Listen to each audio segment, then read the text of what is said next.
everyone. I don't know why I decided to start with that voice, but welcome, everyone. Welcome, children, to the I'm Clifford Today show. It's got, big things. Big things are happening. Big things are really happening. They're really happening. And, yeah. It's been a big few weeks on the channel, and I'm very appreciative of that. I mean, one big thing, of course, is that this is the first Monday upload, the first Monday episode. So that's why it seems like it's been so long since the last episode, since everything that's happened since then. It's crazy. But thank you guys so much for bearing with me in this change. This actually works out a lot better for me, because I was like, man, it's like one thing to do a live stream on a Saturday and then that be it.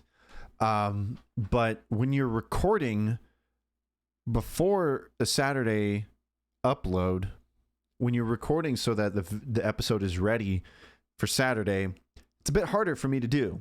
So it's like, why don't I just keep the Saturday, or that at least that weekend, to be the time where I make the episode, and that gives me enough time to put it together and put it out by Monday. So, and plus, I'm pretty sure, I mean, I don't know the exact science behind this, but as if there's a science to it, but I'm pretty sure that uploads on YouTube tend to do better when they're like put out early in the week,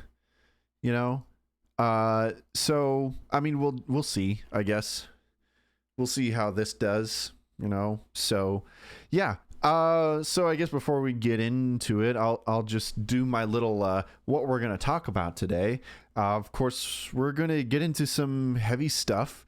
We're going to be talking, we're going to be talking about the new Judah and the Lion album, The Process, but it's going to be much more than that, since, I already gave my review for it, but we're going to dive deep into it. We're going to talk about the whole subject of divorce and why it's kind of become more prevalent in the church, especially with certain Christian entertainers, or maybe former Christian entertainers. There's a bit of a mix of that, but we're going to talk about that. And so yeah, it's going to be good, hopefully. As someone who's never had a divorce, take what I say with a grain of salt, of course. And of course, it's not just about divorce. We're going to be talking about grief and divorce, because that's really what Judah and the Lion's album is about. It is mostly about Judah Akers' divorce, but it also goes into the process of grief. I mean, that's why the album is called The Process.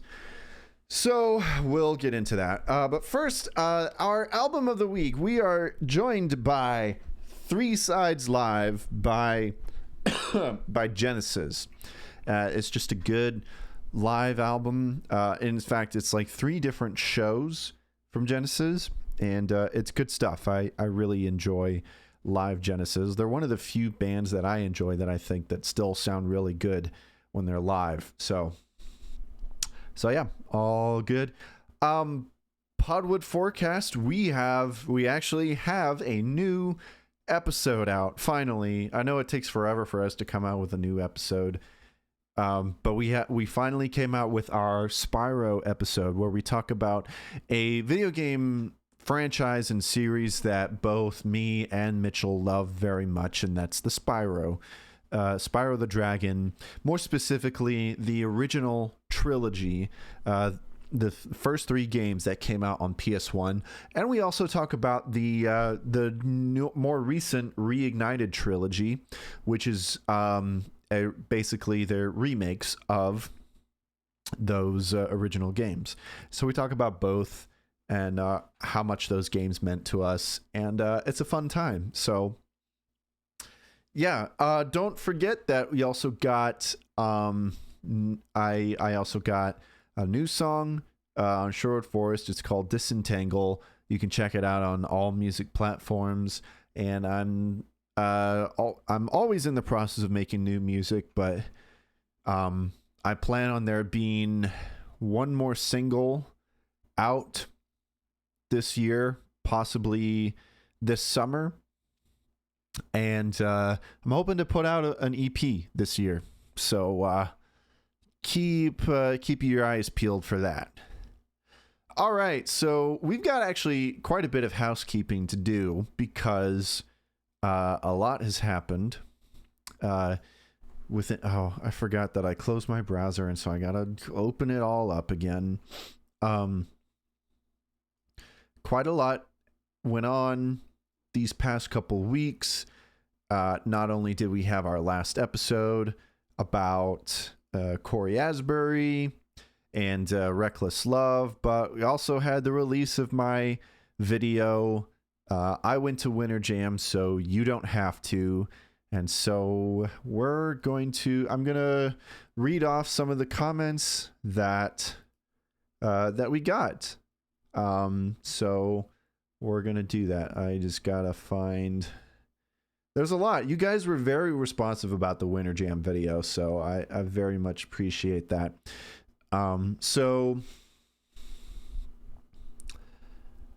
Okay, so regarding the Corey Asbury video, we talked about the song Reckless Love. We've got 2 lefts and 7 years ago. Great to hear from you. She is a new fan of the show. Also, she makes good posts on Twitter. She says, my initial reaction, you had to spend 2 hours talking about that, but okay, totally worth it. Which, I told her, I'm like, well, welcome to people who have podcasts who probably shouldn't have a podcast. But also, I only talked about Reckless Love for 50 minutes. It wasn't the whole entire episode. So, but that's just kind of how my format is. So, yeah. We also got a comment from Mr. Jesus Freak Eric. Good to hear from you, man.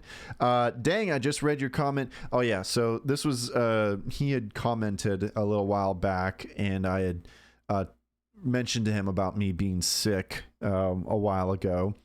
So this is him responding. I just read your comment a while back you sent me regarding you being sick in a previous video. I prayed for you. Thanks, Eric. Due to my master's degree, I hardly go on here, but I need to take the time. That's okay, man. You got your priorities. As requests for your 50th video, yes. So I'm going to be talking about that, but the next episode is going to be the 50th episode of the I'm Clifford Today show. And so I wanted to do some special stuff. So I asked for you guys' suggestions. But Eric says, maybe talk about your top 10 Christian albums or artists and what made them special, or a deeper look in the Take Me to Your Leader album, LOL. Also, random question, have you heard the new Jeremy Camp album? Jesus Freak Hideout gave it 4 out of 5, but I'm hesitant. Okay, so, and just to address a couple of those questions. So the suggestions... I've already thought about doing a top 10 Christian albums list because, I kind of realized that, I asked my guests that I interview to share their top 5, and I've never really done that on this show. So I thought that I think I'm going to save that for whenever I reach 500 subs, which I'm getting close to, but it's a slow and sure process. So maybe that'll encourage you guys to share the show with your friends, people that you think would care about the things I talk about. But yeah, once I reach 500 subs, I'll do a special 500 subscribers episode where I share my top 10 Christian albums and what they mean to me. So top 10 Christian artists I think would be harder to do because I feel like that's always changing for me. So I don't know if I could narrow that down to 10. So, but it's a thought. And I've always wanted to do a deeper look into Take Me to Your Leader album. So, but I've kind of thought about saving that for like an edited video, like an essay or a review video that I do, not for the I'm Clifford Today show, but we'll see. Also, regarding the Jeremy Camp album, I have not listened to it, and I did see Jesus Freak Hideout kind of raving about it when it came out, and I haven't listened to it, but I listened to the lead single from it. I watched the music video because I was like, I don't know if I want to dive into the whole album right now, but because the video was suggested to me on YouTube, so I'm like, oh, while I'm here, I might as well listen to one song. And since there was kind of a little bit of hype around it, I kind of had some high expectations. But I listened to it, and it just... Jeremy Camp, I've always been mid about him. Like, I realize his importance in the scene, but for me, his music has never really been for me, and his new stuff has kind of just felt like, at least his music sounds like it sounds like Imagine Dragons, sort of. And this new one sounded like Imagine Dragons, but with country in it. So it kind of sounded like Crowder. And if you guys watched my Winter Jam video, you would have heard my take on Crowder's solo music. And so I can't tell you anything about the album. And here's the thing about, okay, so I love JFH. I love the Jesus Freak Hideout guys. You know, guys, I know one or two of them I definitely know Chase on a personal basis, sort of, you know, as close as you can get over as an online friendship. And I love those guys.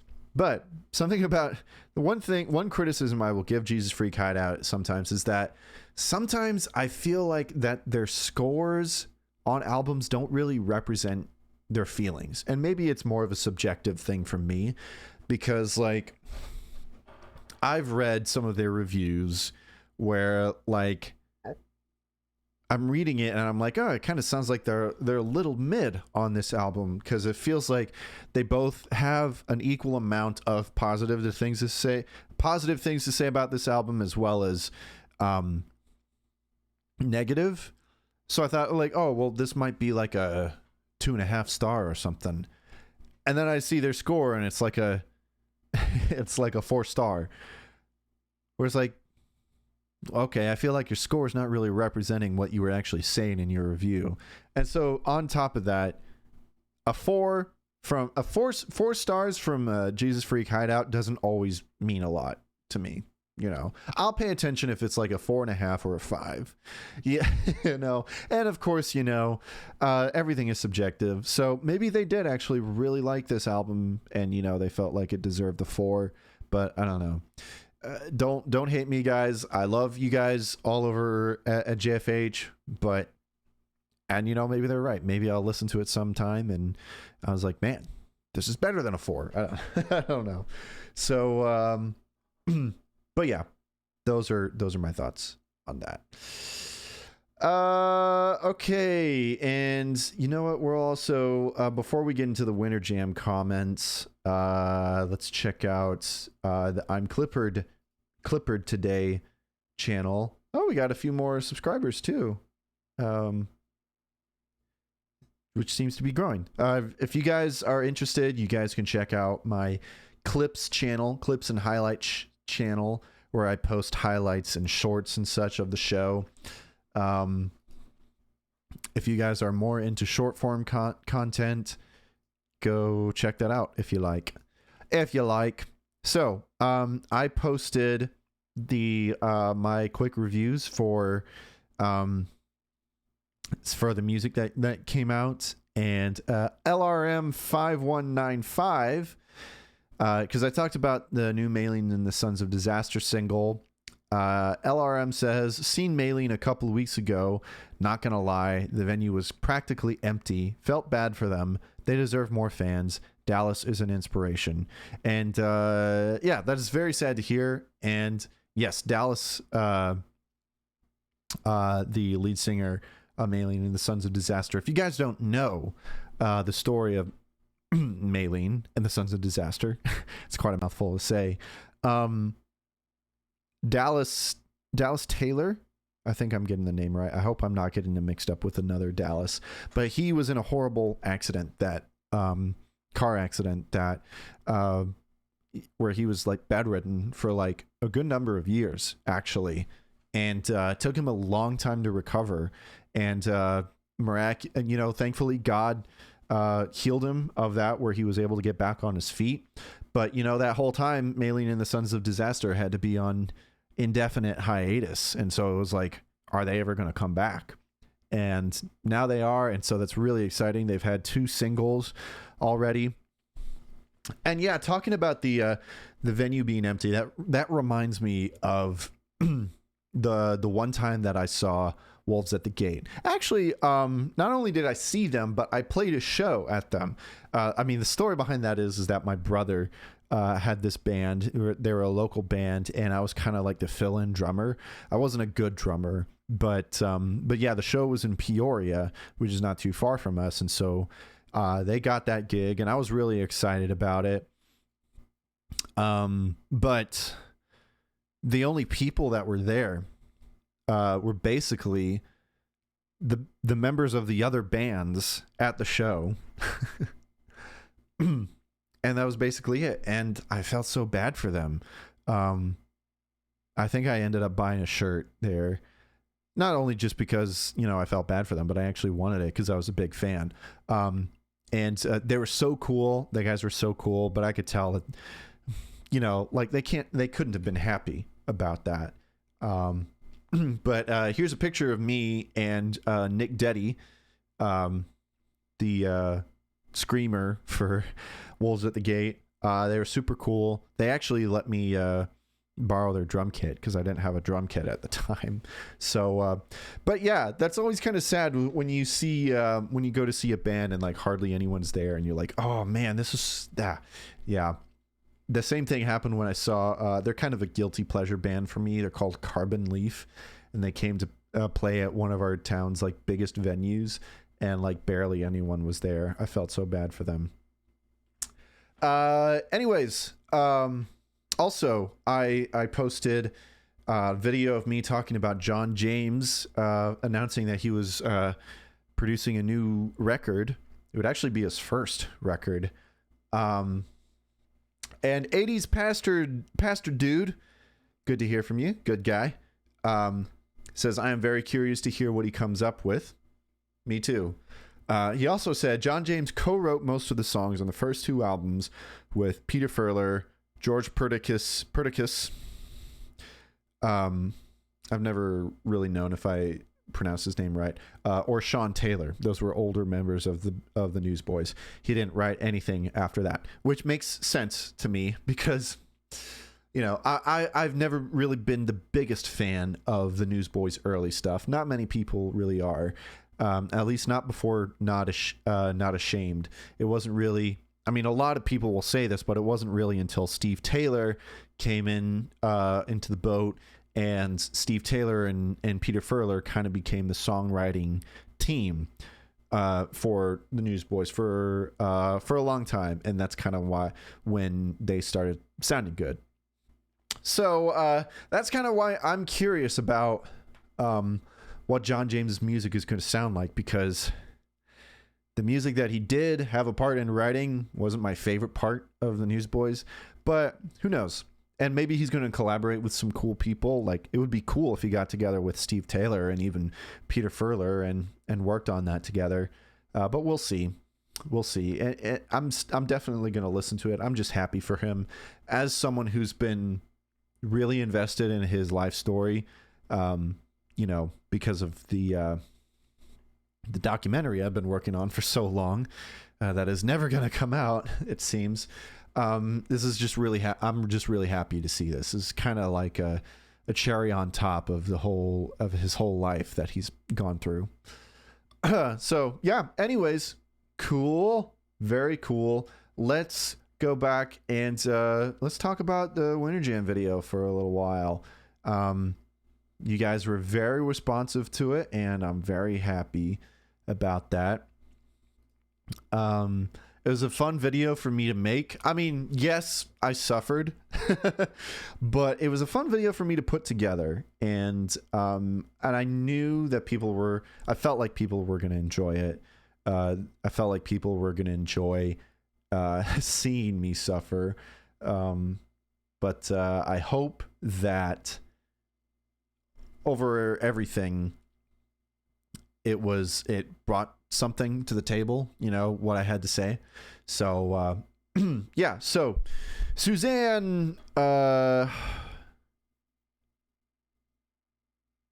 I'm sorry, I don't know how to pronounce your name. I'm just going to call you Suzanne. Suzanne says, laughing over the title, I'm all in. Winter Jam has some suckage.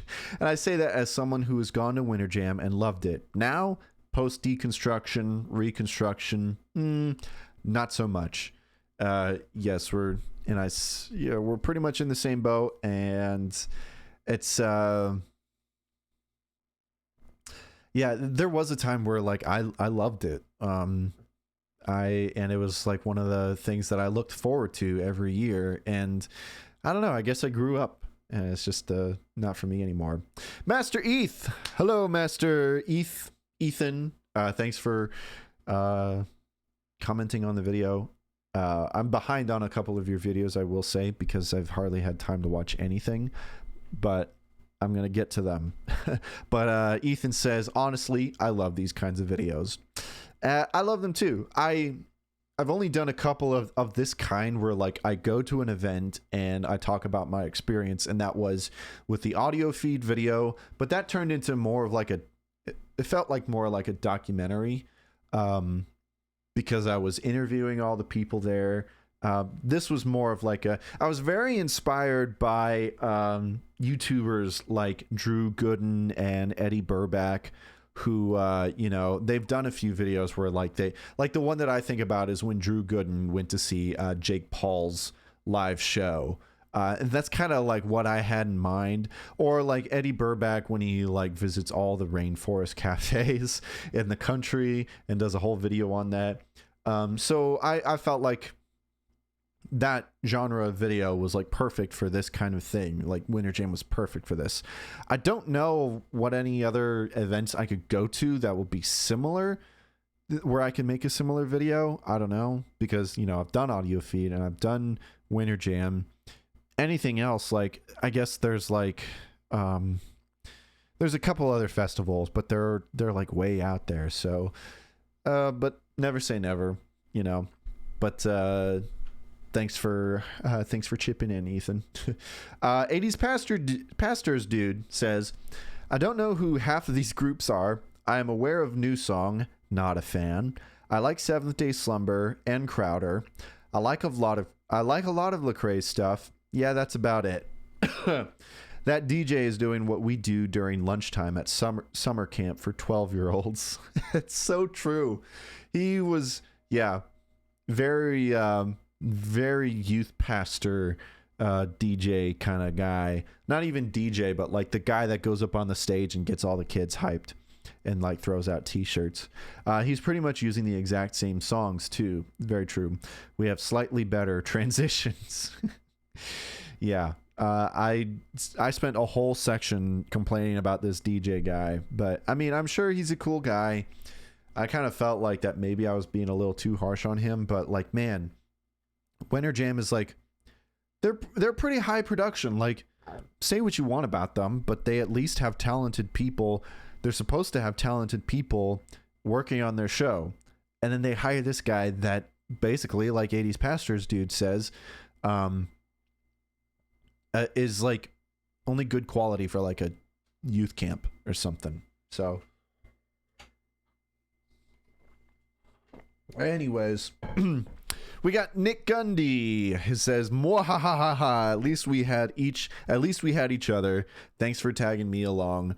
And of course, if you haven't seen the Winter Jam video, Nick Gundy is the one who came with me and filmed me and suffered with me, and we had a good time. 80s Pastors dude says, I had to rewind. Did you call him LaCroix?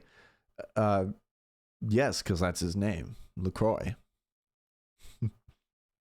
He also says, hey, don't insult REM like that. And I want to be clear, because I gave the example that like Kane is basically the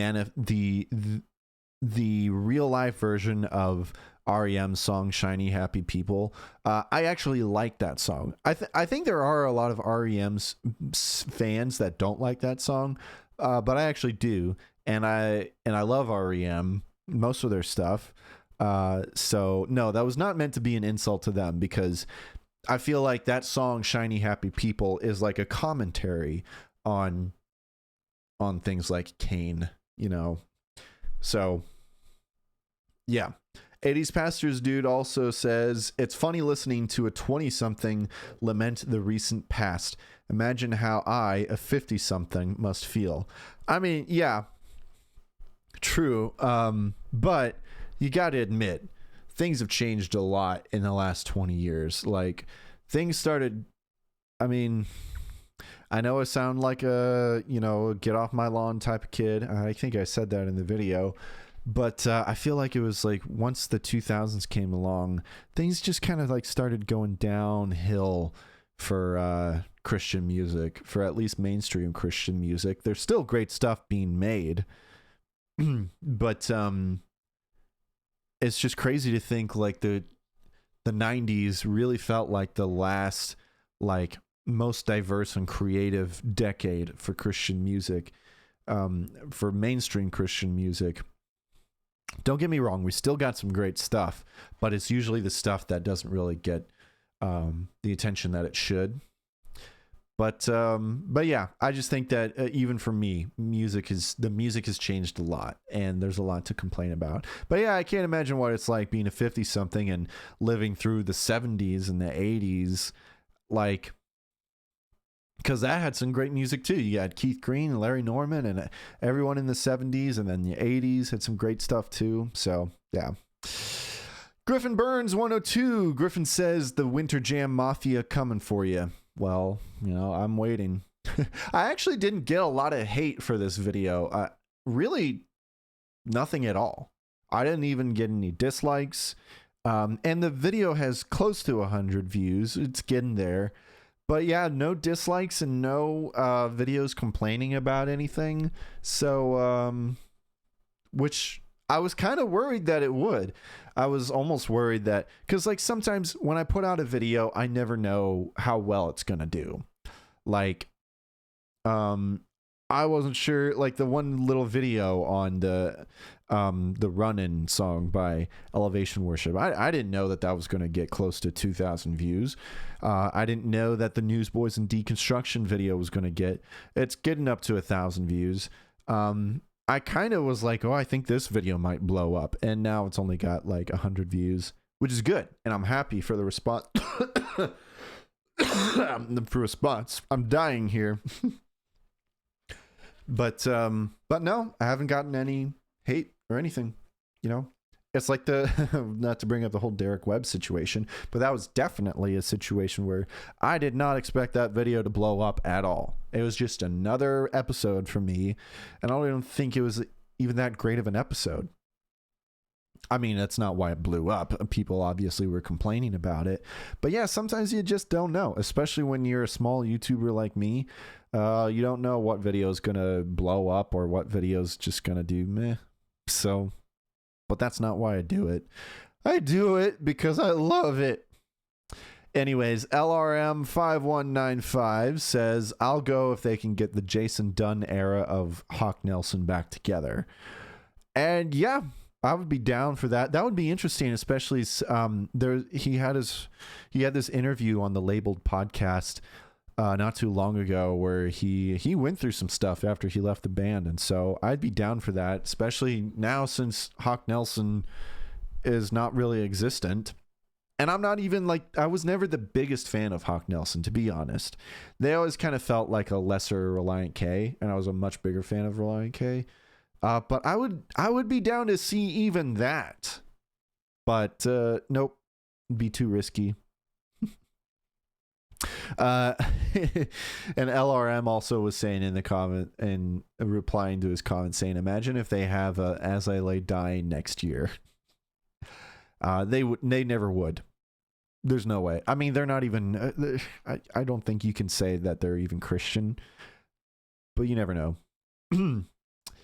Jive Tab, aka Chase Tremaine, also commented, it's here. It's here.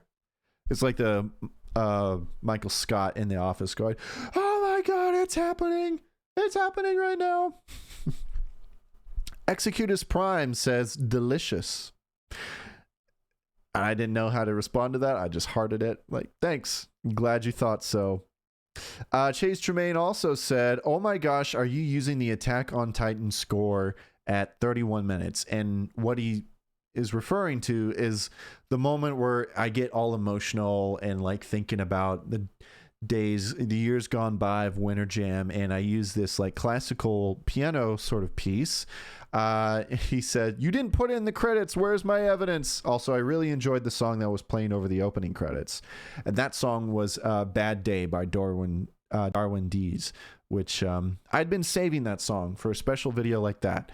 I actually have a playlist of songs that I want to use for a YouTube video, just because I'm just like Quentin Tarantino like that. But no, the song that I used was Prayer to Taylor, which is by Michael W. Smith from his instrumental album Freedom, which is actually I've never been huge into Michael Jackson, but that's my favorite album from him just because it means so much to me. And that was like one of the albums that really got me into like instrumental soundtrack type videos, because music, because of any like that album is basically like a soundtrack to a movie that never existed. Be interesting to do a video on that, I think. If I could find a way to talk for a long time about an instrumental album. But yeah, so when I told Chase that, he says, well, now I need to figure out which Attack on Titan song Prayer for Taylor sounds so similar to. However, I used to jam out to Freedom all the time, so that also explains why the song sounded so familiar to me. Yeah, because I was thinking that I wanted to use some sad music, and I thought about like looking for some sort of generic copyright free song. But then I thought, you know what? We're talking about Christian music. So in the spirit of Christian music, I'm going to pick one of the saddest songs that I know, instrumental songs. So I picked that. So, yep. Oh, also, I guess I missed, so I guess I missed a couple comments from the Corey Asbury episode, but that was all the comments that I got on the Winter Jam video. I'm glad that you guys enjoyed it. If you haven't yet, go check it out.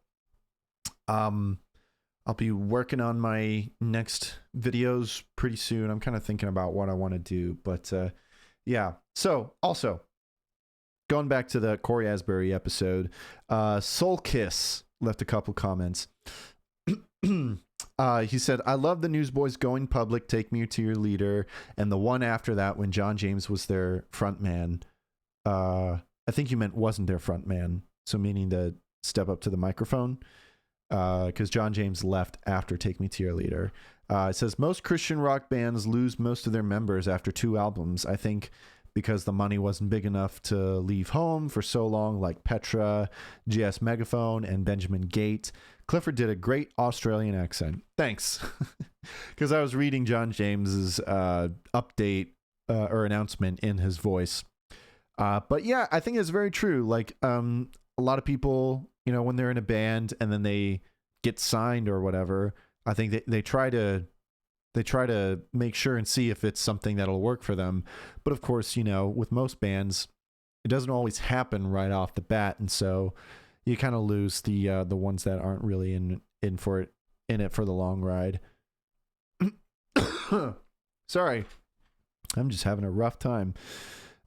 Soul Kiss also said Jim Kerr is the Simple Minds singer that vague Christian band the call singer Michael Bean sang backup for on Jungle Land's song on Once Upon a Time.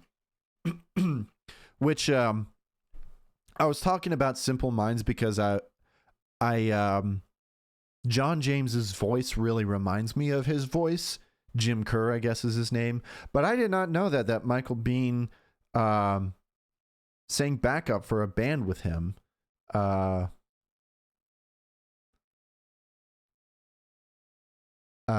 no, he sang on Simple Minds, which we're actually going to talk about the call later on. But that's really cool. Michael Bean was just like, he had his hands in like all the things. He knew so many people, and it's kind of surprising that the call didn't really blow up. But yeah. So, anyways, that's all. There was a lot. Sorry, that took up the whole first segment. But there was a lot to get to. So,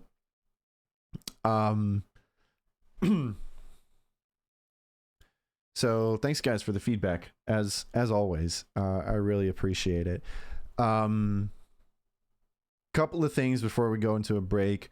I did want to talk about how Instagram, I'm still on Instagram, but I've kind of noticed that my engagement on Instagram has gone down, and I think it's probably my fault because some of you guys know this, but I made a switch from I no longer have a smartphone. I've been using this phone. It's a light phone. I got this new case for it. It's really nice. But yeah, I don't have a smartphone, so I don't have the Instagram app or anything like that. So I can't post stories anymore. I can post posts on Instagram, but Instagram stories are no longer an option for me, and I feel like that's kicking me in the butt. I feel like the way Instagram has its algorithm set up is that if you're not posting regularly in your story, people are less likely to see your stuff. So I don't really know what to say about that, but like, because you can't like turn on, I don't think you can turn on notifications. Maybe you can. If you can turn on notifications on my Instagram posts, please do that. And if you guys aren't following me on Instagram, you can follow me. I'm Clifford today. But yeah, just help a brother out and just support me in the best way that you can in social media. Because, you know, I try my best to get my stuff out there, but the fact that I don't want social media 24/7 in my pocket with me all the time, that's I'm paying the sacrifice for that. So that was that. One other thing is that last weekend I did my first movie night. We watched the Wingfeather Saga, half of the first season. And that actually did really well.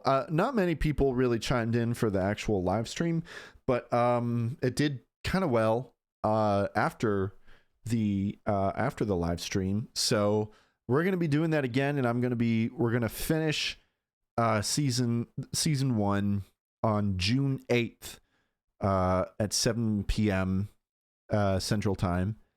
That's the plan so far. So unless if anything changes, I'll let you guys know. But yeah, we're going to do it. And some of you might have been trying to look for the live stream on my YouTube channel. I privatized it because once I finish season 1, I'm going to be publishing a commentary album track for the Wingfeather Saga. So I'll be taking my commentary from the live stream and putting it up on Bandcamp and available for you guys to purchase if you guys want to. Otherwise, I mean, the live stream is still up on Twitch. I haven't taken that down. But yeah, I just didn't really want to steal from the thunder from Bandcamp.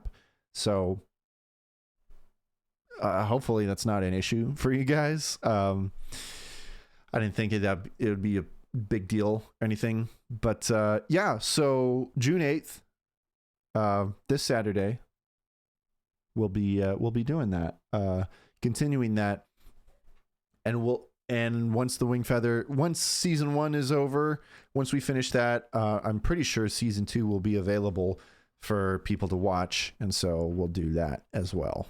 So I'm excited. It's a lot of fun. It was fun for me, so I'm excited to get back to that. All right, well, we're going to get into divorce in a little bit. First, we're going to take a little break, and we'll be talking about the process, and it's going to be a lot of fun. Love you guys. Why am I talking as if the episode's done? It's not done. I'll see you guys in a little bit. I'm tired. I must be tired. That's what it is. So I'm sorry. All right. See you guys back in a little bit. This time on the Podwood Forecast. He does. If you can't catch it, never gonna ride it. Can't push me out fighting. Cough core. Never gonna give it up. No. All right, next question. How old then in limit cut? What the?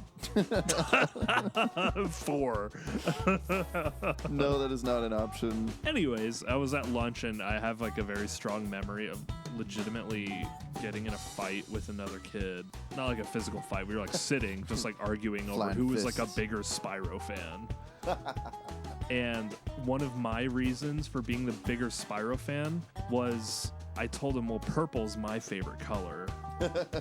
And he was like, oh man, he's like, dang it, red is my favorite color. Shoot. And I was lying. Green was my favorite color, but I lived the lie of purple being my favorite color, and it is now the truth come out on this podcast. As a kid, it's my favorite color now. Darkness imprisoning me all around me. Oh, I see absolute horror. See, I don't know, for some Listen reason. to the Podwood Forecast wherever podcasts are found.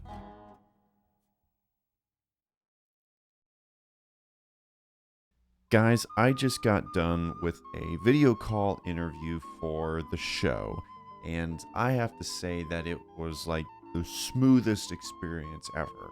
Didn't have any issues or anything, and the video came out almost perfect.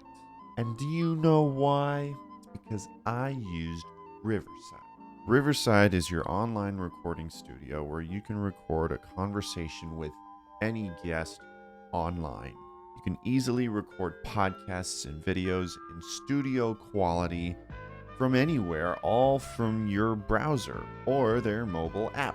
All you have to do is get your setup ready, send your guests a link for them to join, have them join from their phone or their computer, and just chat away. A lot of podcasts that you listen to are probably using Riverside, honestly. What sets Riverside apart is that a recording of your audio and your video is happening locally on your computer. So even if your connection isn't that good, it doesn't ruin the entire recording or anything. Once you've finished recording, you will get the individual tracks of each speaker and also a combined one. You'll receive all the raw files, including that Pepsi crystal clear uncompressed audio in up to 4K video. There's also lots of really cool features where you can edit your video right in their site. So, you're a YouTuber, a podcaster, or streamer, or a content creator of any kind, and you want to have high quality conversations with your guests, please use my link in the description and sign up for Riverside. If you want to support me in the channel, please use my link since I end up getting a cut from the sales. I'm not joking. Please support me. Sign up for Riverside and start recording today.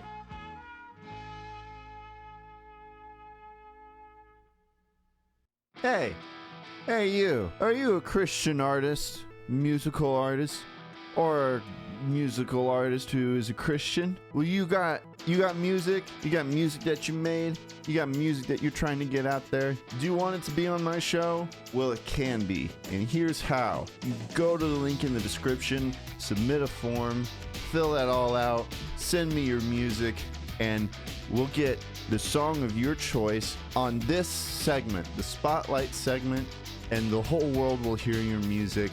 And it's gonna be great. And I'm out of breath for some reason. Be a Spotlight artist today.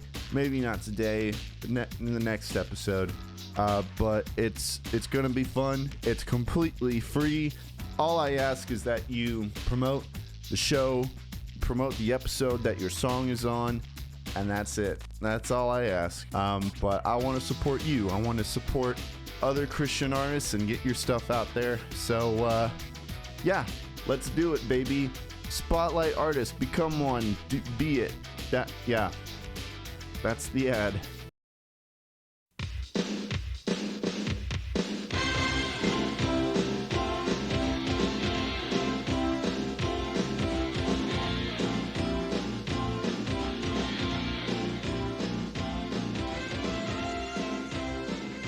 All right. We're back. We are so back. We've never been so back before. All right. So,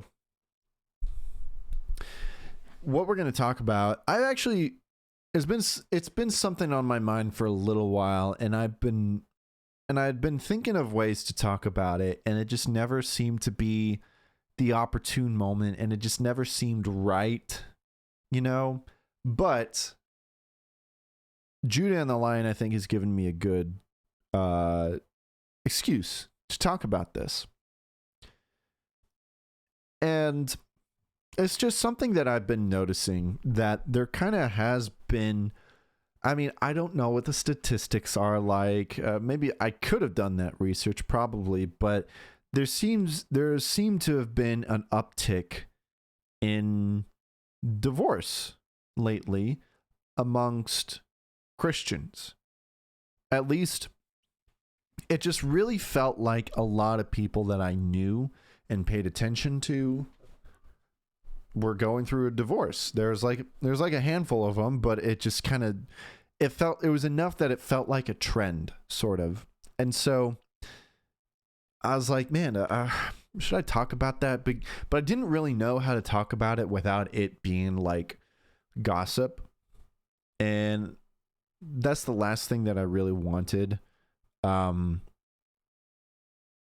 Although sometimes I think there might be some occasions where people could accuse me of gossip, where I was just trying to talk about topical things. But I also just didn't really want to call out anyone, because like it must have been a tough time. But yeah, I do feel like that there has been a concerning growth of divorce amongst Christians.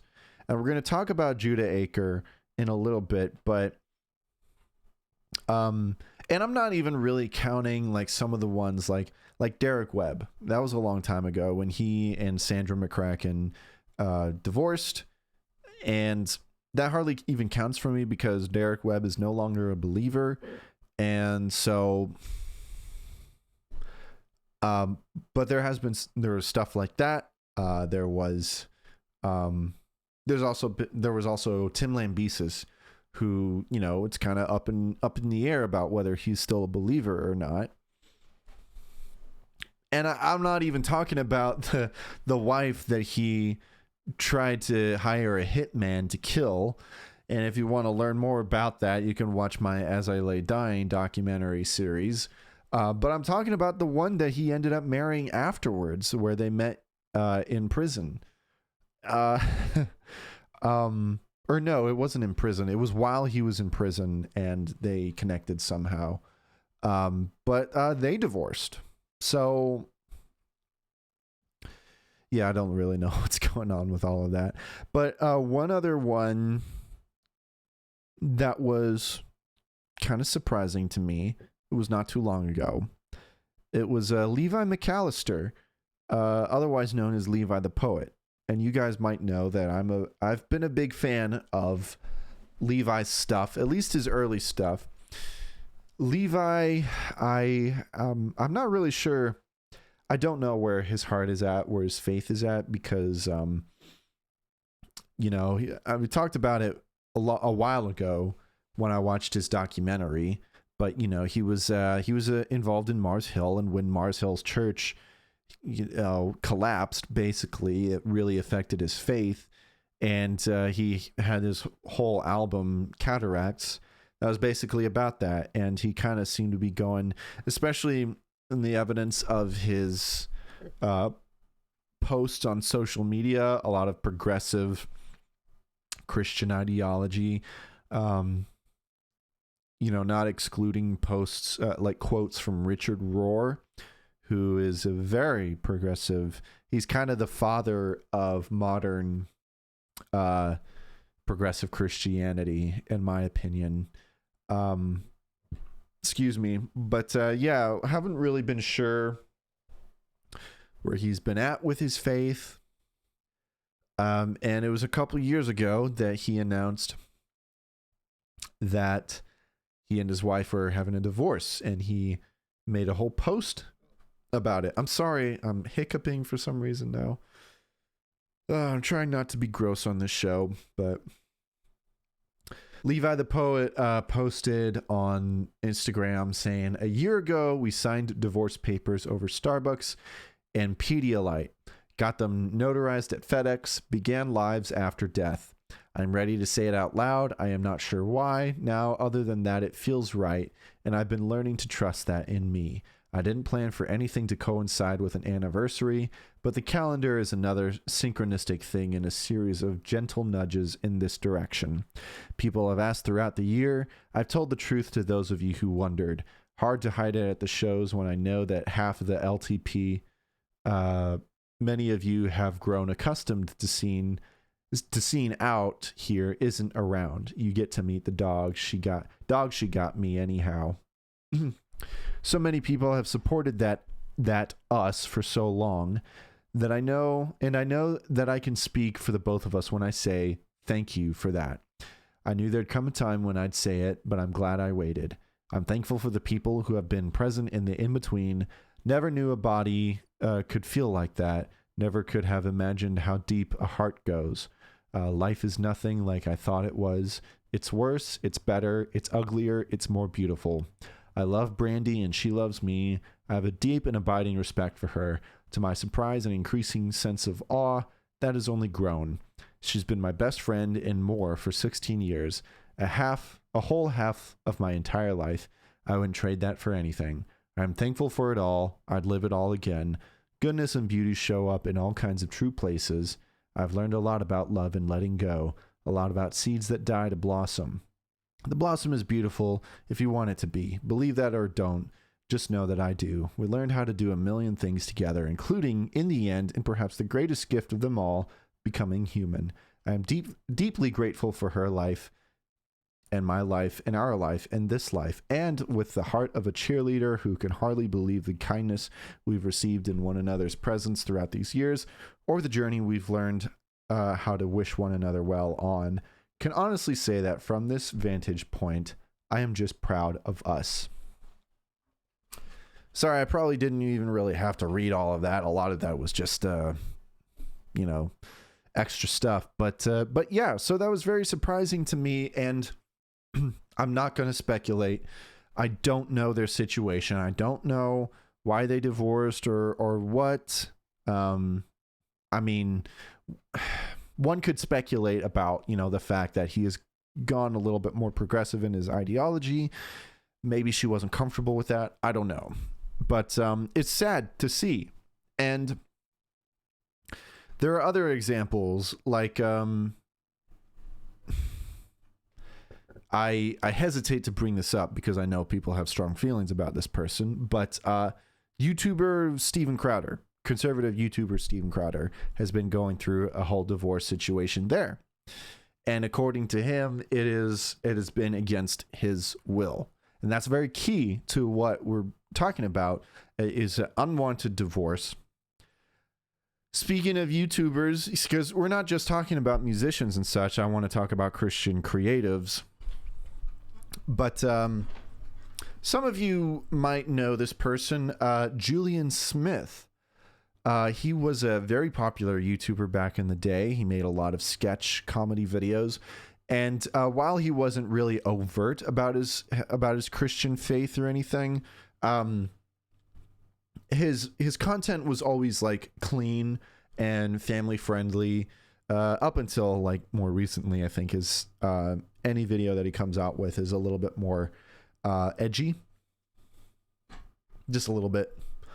But I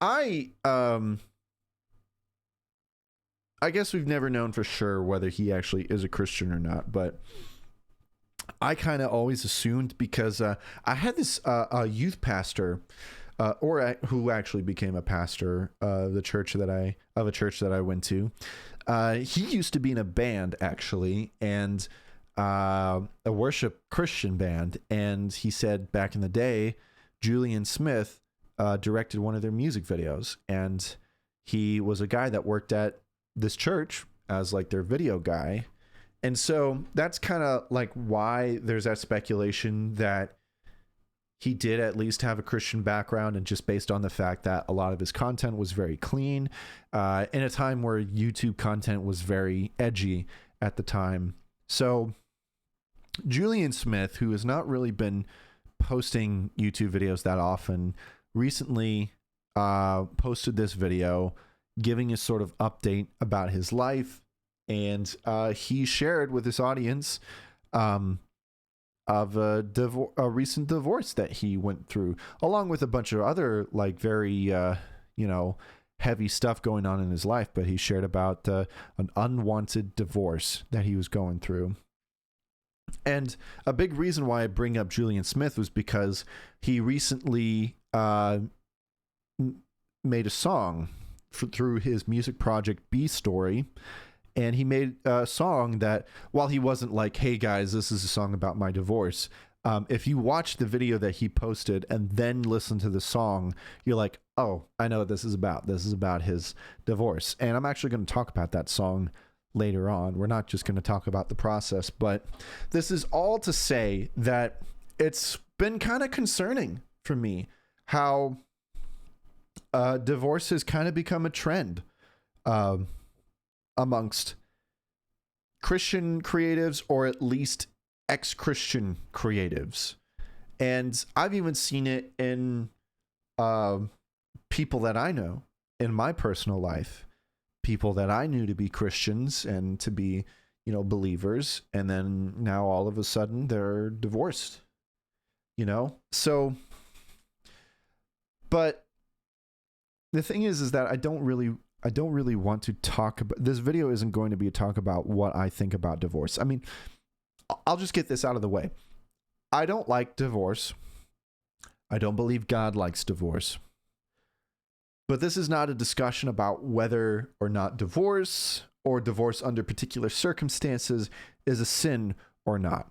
I'm not educated to really know the answers. I can say that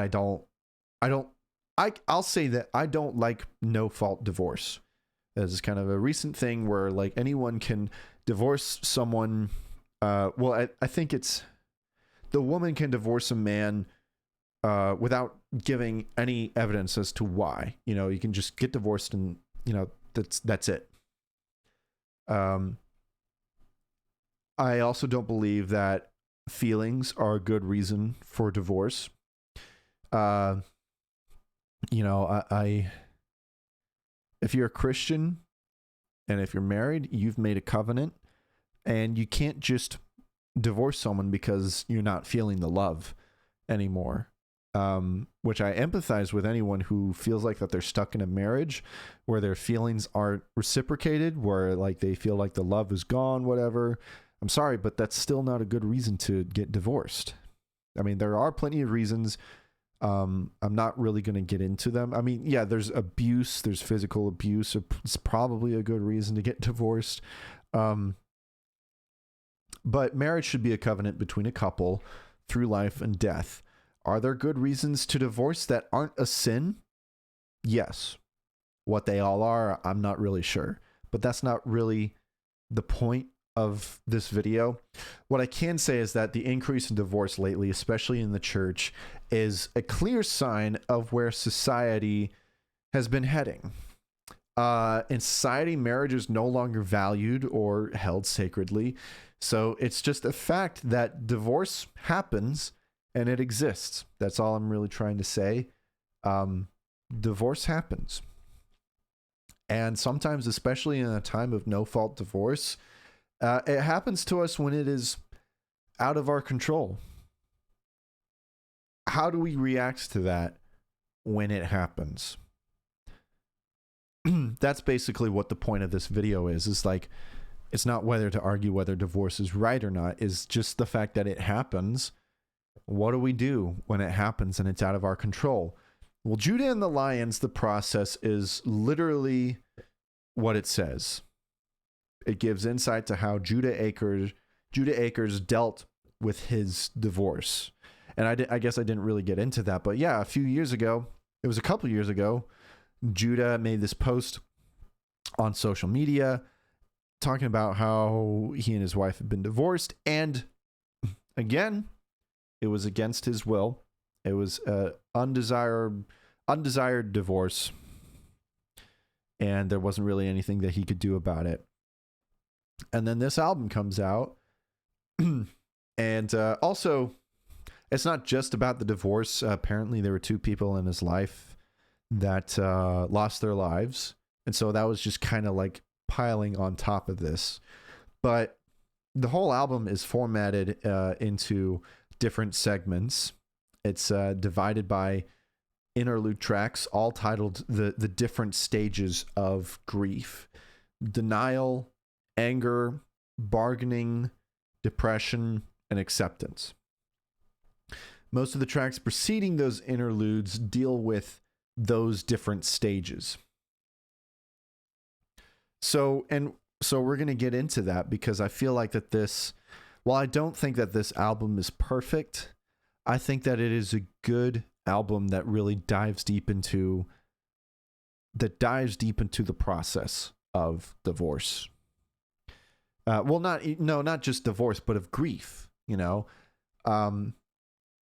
and as Judah sings in the beginning track, Denial, the process wasn't always quite in that order when it came to the stages of grief. It's not always in the order of denial, anger, bargaining, depression, acceptance.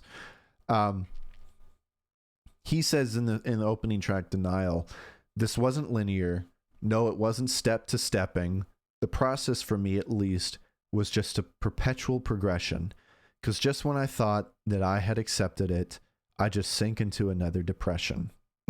Now, Cruise.org says the 5 stages, denial, anger, bargaining, depression, and acceptance, are often talked about as if they happen in order, moving from one stage to the other. You might hear people say things like, "Oh, I've moved on from denial, now I think I'm entering the angry stage." But this isn't often the case. In fact, Kubler-Ross, who wrote the book of On Death and Dying, and she was the one who invented the whole, the 5 stages of grief, in her writing, makes it clear that the stages are non-linear. People can experience these aspects of grief at different times, and they do not happen in one particular order. You might not experience all of the stages, and you might find feelings are quite different with different bereavements. So that's one thing to understand about the different stages of grief. And Judah offers hope in this intro track, Denial. He says, "And I used to think the phrase they'd say was cheesy as F." Again, that's one of the things that I kind of complain about this album, is the language. "The beauty is in the journey, not the final outcome. Healing isn't meant to be a creature of fun, but let it be your teacher, and you'll see how beautiful this life can become."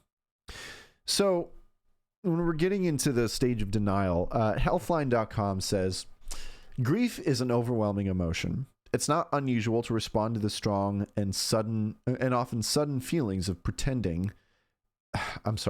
It's not unusual to respond to the strong and often sudden feelings by pretending the loss or change isn't happening. Denying it gives you time to more gradually absorb the news and begin to process it.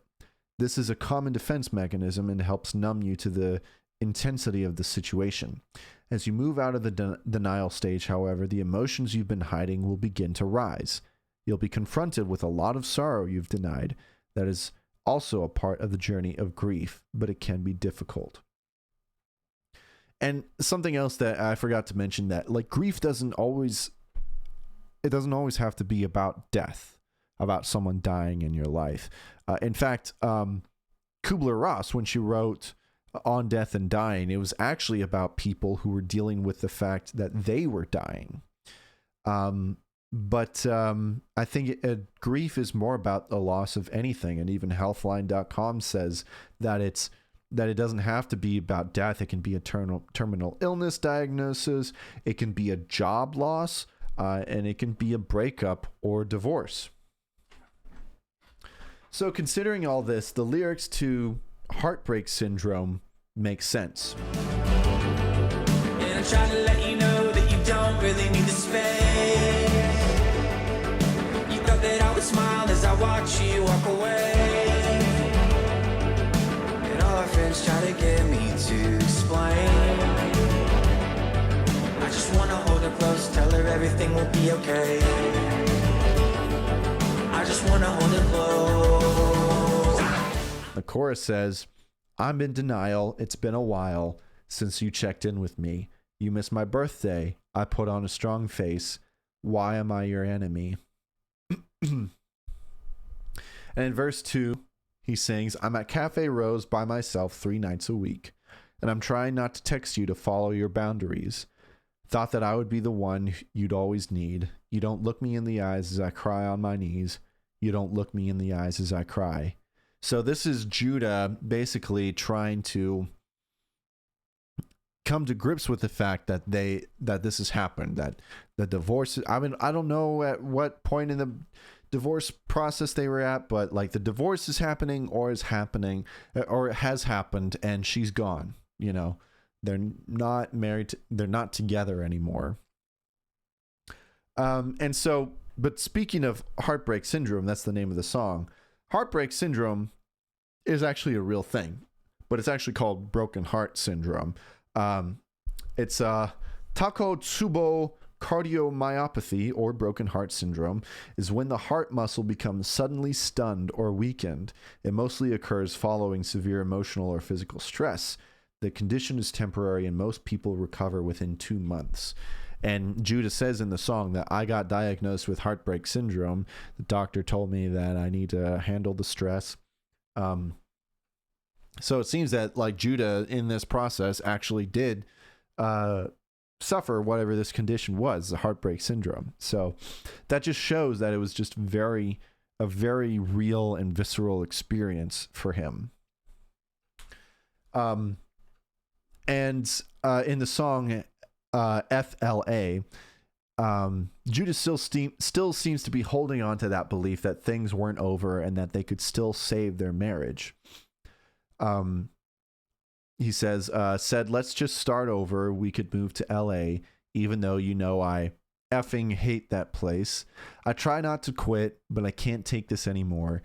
Between me and our shrink, you should win an acting award. So he's still kind of like hasn't really come to grips. He's still trying to like fight for the relationship. He's like, man, we can move to LA. You know, I'll do whatever it takes to save our relationship. But it seems that at this point, the deal was already done, you know. And again, this is not me saying like I'm not siding with his ex or anything. We're just saying the fact that this happened and it was out of his control. So how do we deal with that? As we're now in the anger stage of the album, Judah talks about how he felt justified in his anger in Floating in the Night.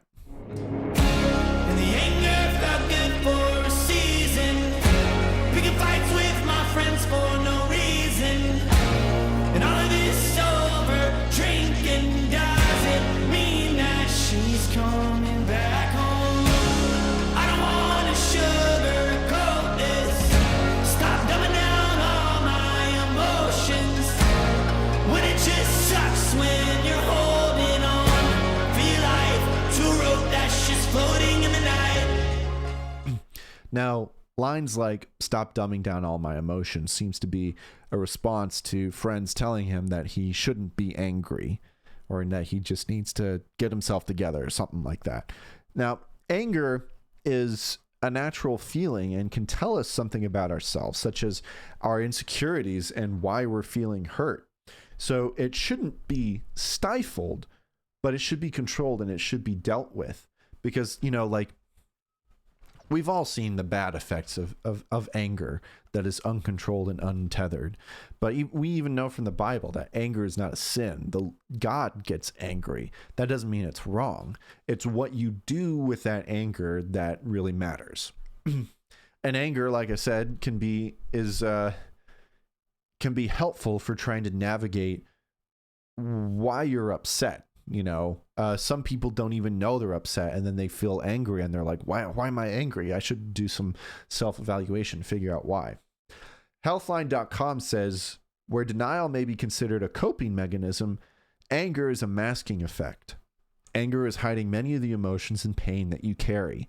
This anger may be redirected at other people, such as the person who died, your ex, or your old boss. You may even aim your anger at inanimate objects.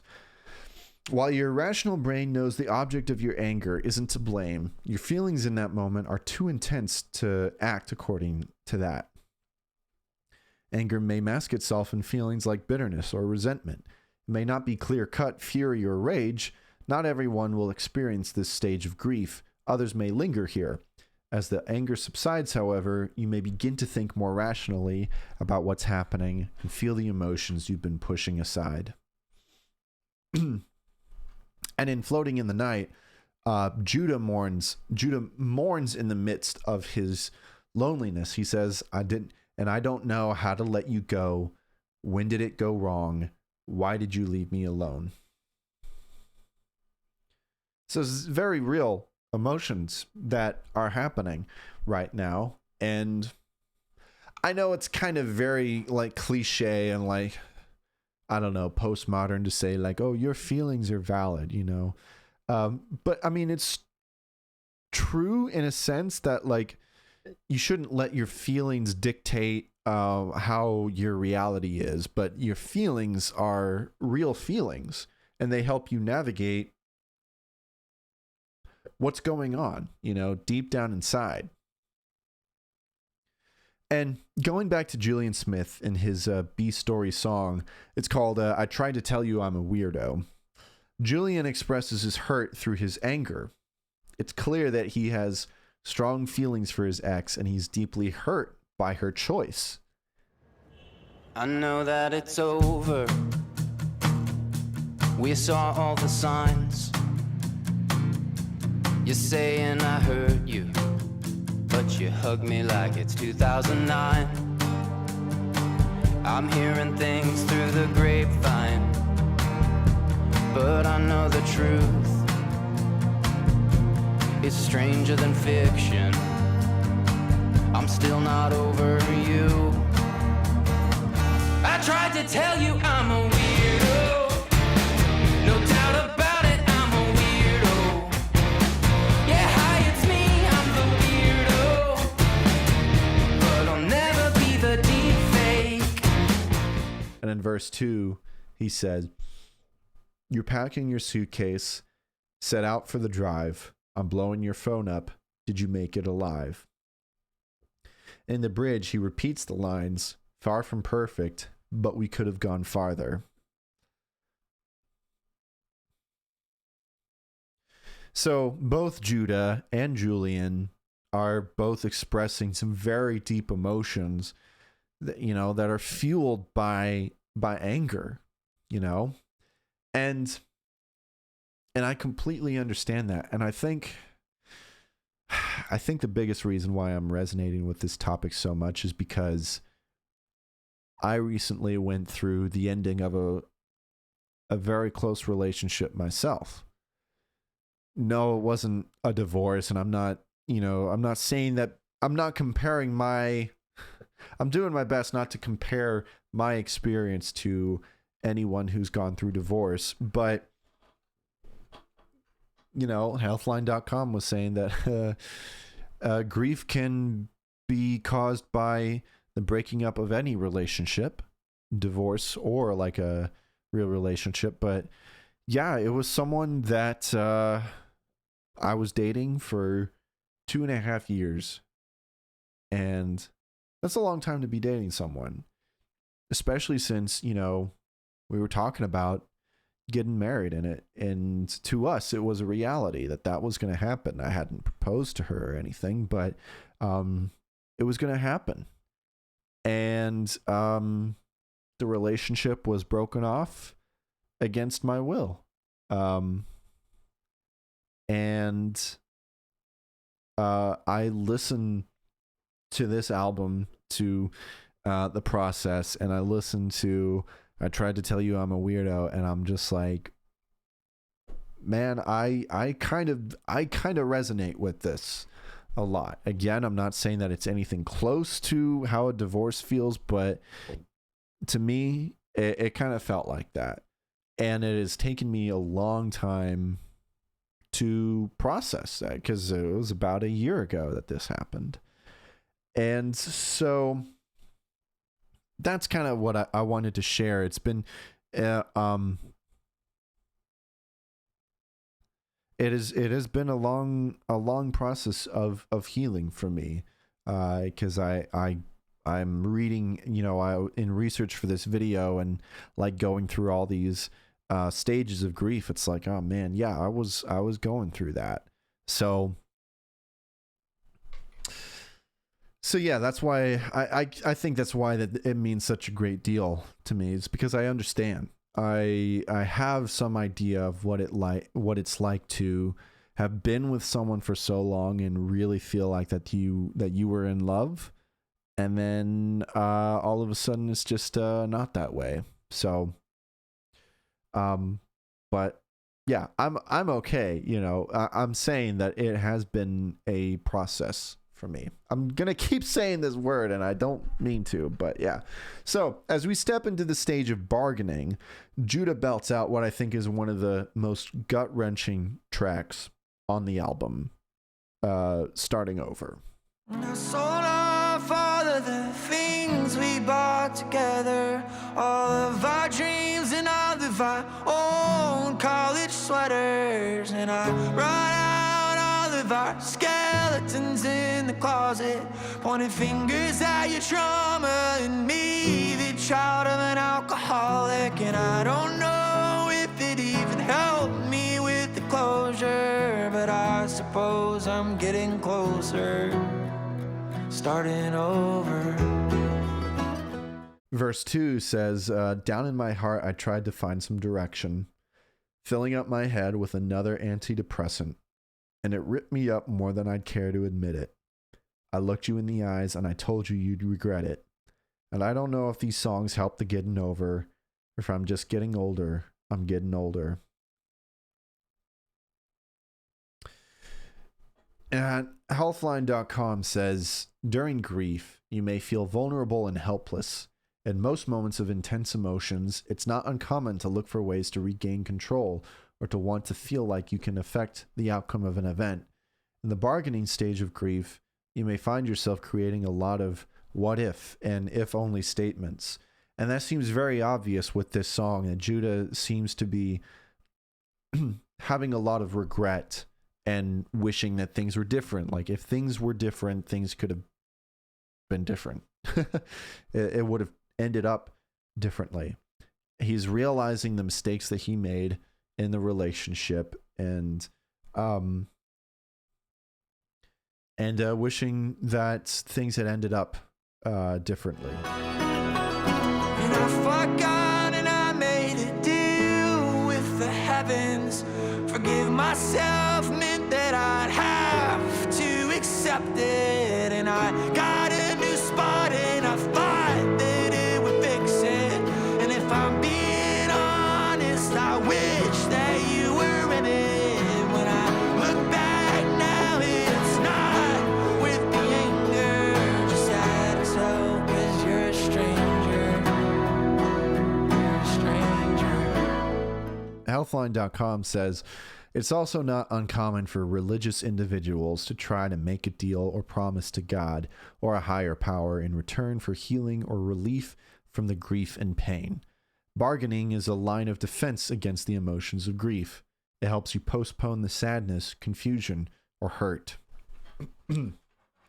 Now, while it may be true that bargaining is a defense mechanism against what should be happening, I don't believe there's anything shameful about asking God to take the pain away. Jesus himself did the same thing before his crucifixion. But what Jesus also said that night, yet not my will, let yours be done. That's, we need to realize that whatever's happening is happening for a reason, and we need to ask ourselves, and God how we should properly deal with the situation. So while Jesus also had his doubts, and he didn't want to die, he surrendered, to God's will, to his Father's will. And that's what we need to do, when we're going through these tough situations. That's really what this is all about, is just surrender, Lay down your armor, surrender in honor.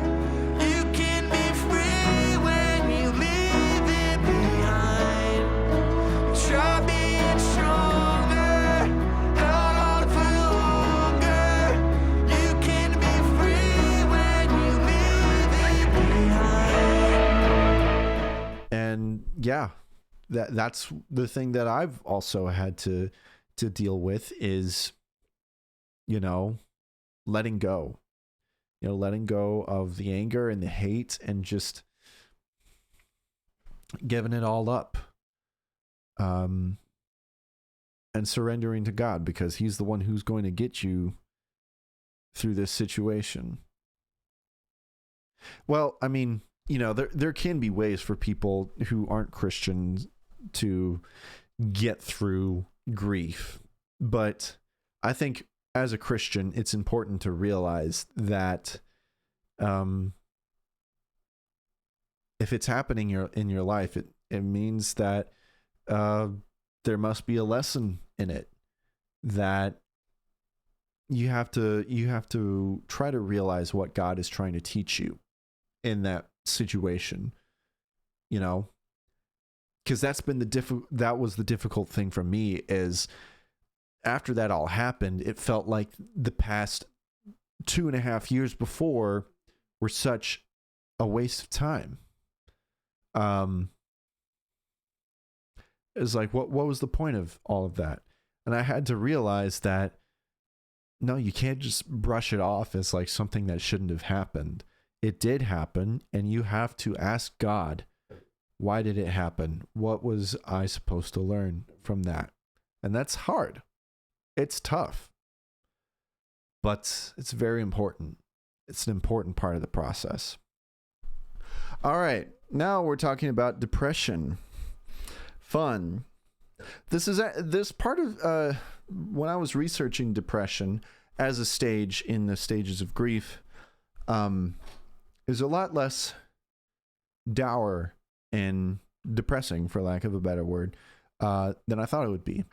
Because Healthline.com says, where areas anger and bargaining can feel very active, depression may feel like a quiet stage of grief. In the early stages of loss, you may be running from the emotions, trying to stay a step ahead of them. By this point, however, you may be able to embrace and work through them in a more healthful manner. You may also choose to isolate yourself from others in order to fully cope with the loss. That doesn't mean, however, that depression is easy or well-defined. Like the other stages of grief, depression can be difficult and messy. It can feel overwhelming. You may feel foggy, heavy, and confused. Maybe groggy too, but I added that in there accidentally. Depression may feel like the inevitable landing point of any loss. However, if you feel stuck here or can't seem to move past this stage of grief, you can talk with a mental health expert. A therapist can help you work through this period of coping. So while depression sounds pretty bad, this stage can be the part of the process where you're actually processing your situation. As long as you're handling this stage in a healthy way, you can take this quiet time as an opportunity to examine your emotions, examine the situation with your partner or ex-partner if it's divorce you're going through, and you can hopefully look at the situation in a healthy light. This is also the perfect opportunity to pray and read your Bible or seek counseling, such as from your church. So take advantage of the fact that this being the quiet stage in your process to actually process things. Because yeah, when you're angry, when you're in denial, you're just running from your emotions. When you're angry, you're just angry and you don't know what to do, and you're bargaining. But depression is actually when you're kind of taking the time to just kind of like sit and think, and hopefully you're not wallowing in any negative feelings. Take the advantage to look at the situation in a healthy light. And it seems that Judah did take this time to do that very thing. In Self-Inflicted Wounds, Judah, for the first time, realizes the pain he caused and what he did to harm the situation. I wish I knew then. Now what I am seeing, I kicked you while you were down and opened up your wounds while you were bleeding. And I'm sorry, I was so blind, but now I see it. I told them your story while you were grieving, and it was easy for me to blame it all on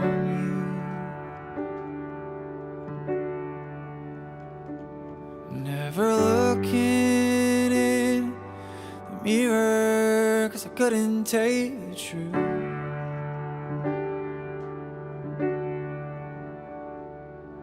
If hurt people, I didn't mean to.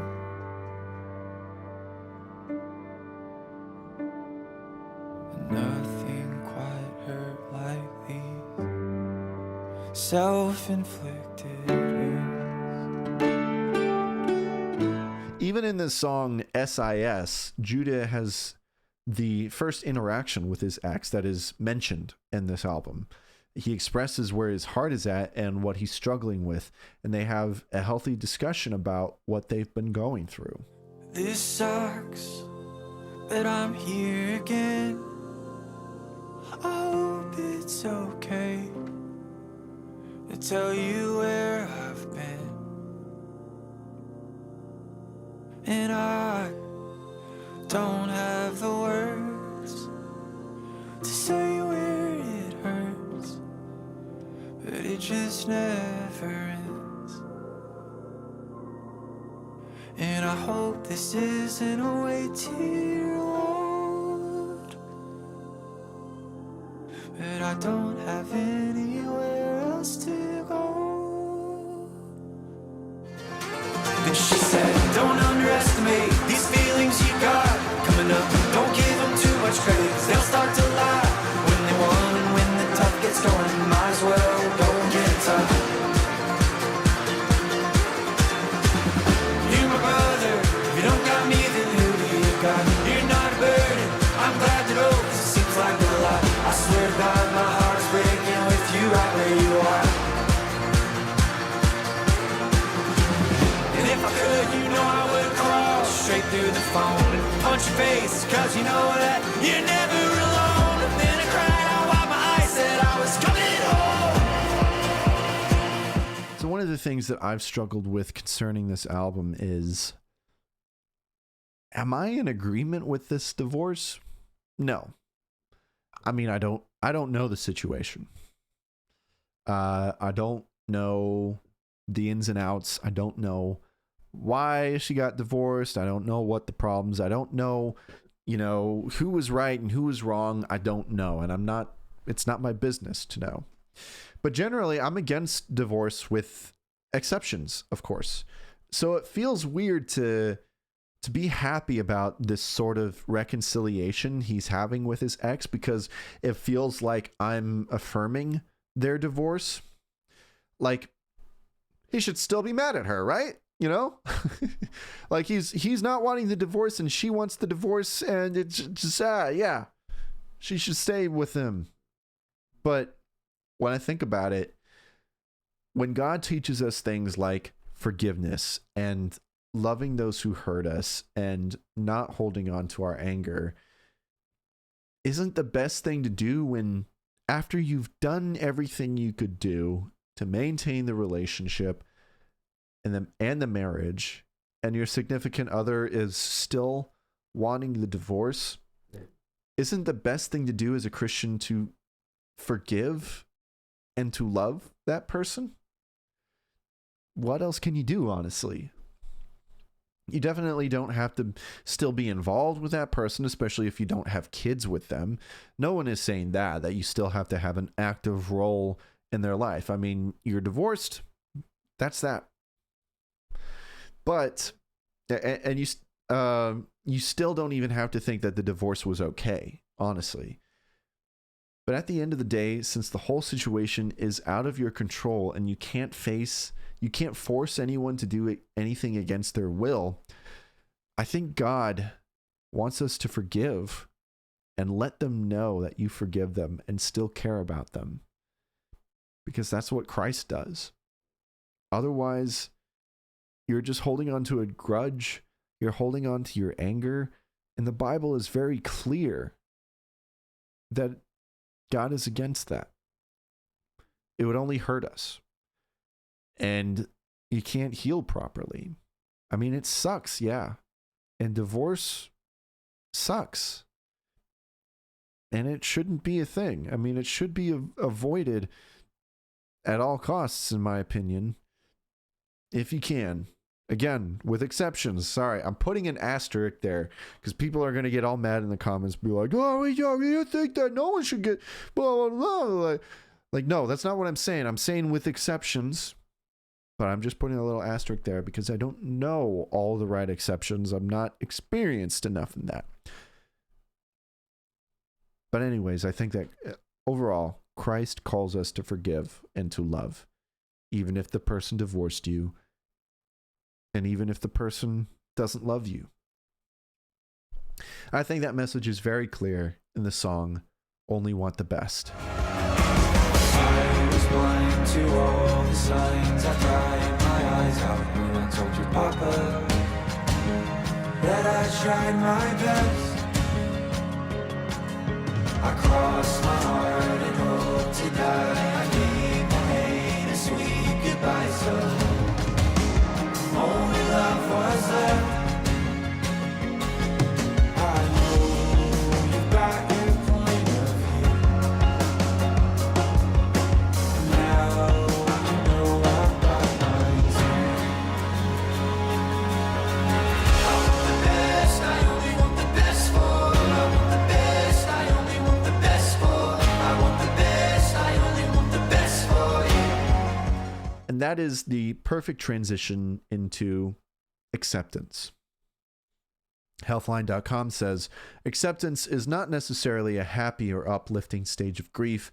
It doesn't mean you've moved past the grief or loss. It does, however, mean that you've accepted it and have come to understand what it means in your life now.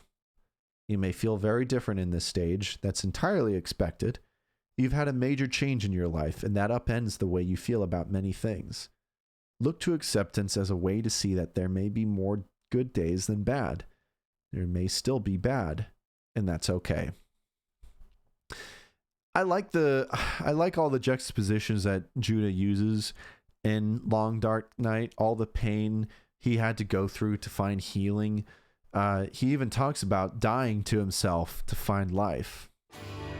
Whoa, it's the long dark night of the soul, where you find the light.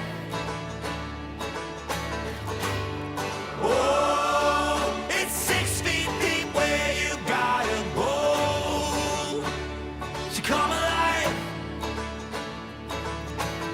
Seems weird finding strength in the weakness. Tell the truth, what follows is freedom. Go to the hurt, then you'll find some healing. In Sweet Surrender, Judah sings about how much of a relief it was to let go of all that hate and the pain. Headstrong, grounded in love.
to say, if there's anyone out there who is a believer and you were the unfortunate victim of an unwanted divorce, I want you to know that this is not the end.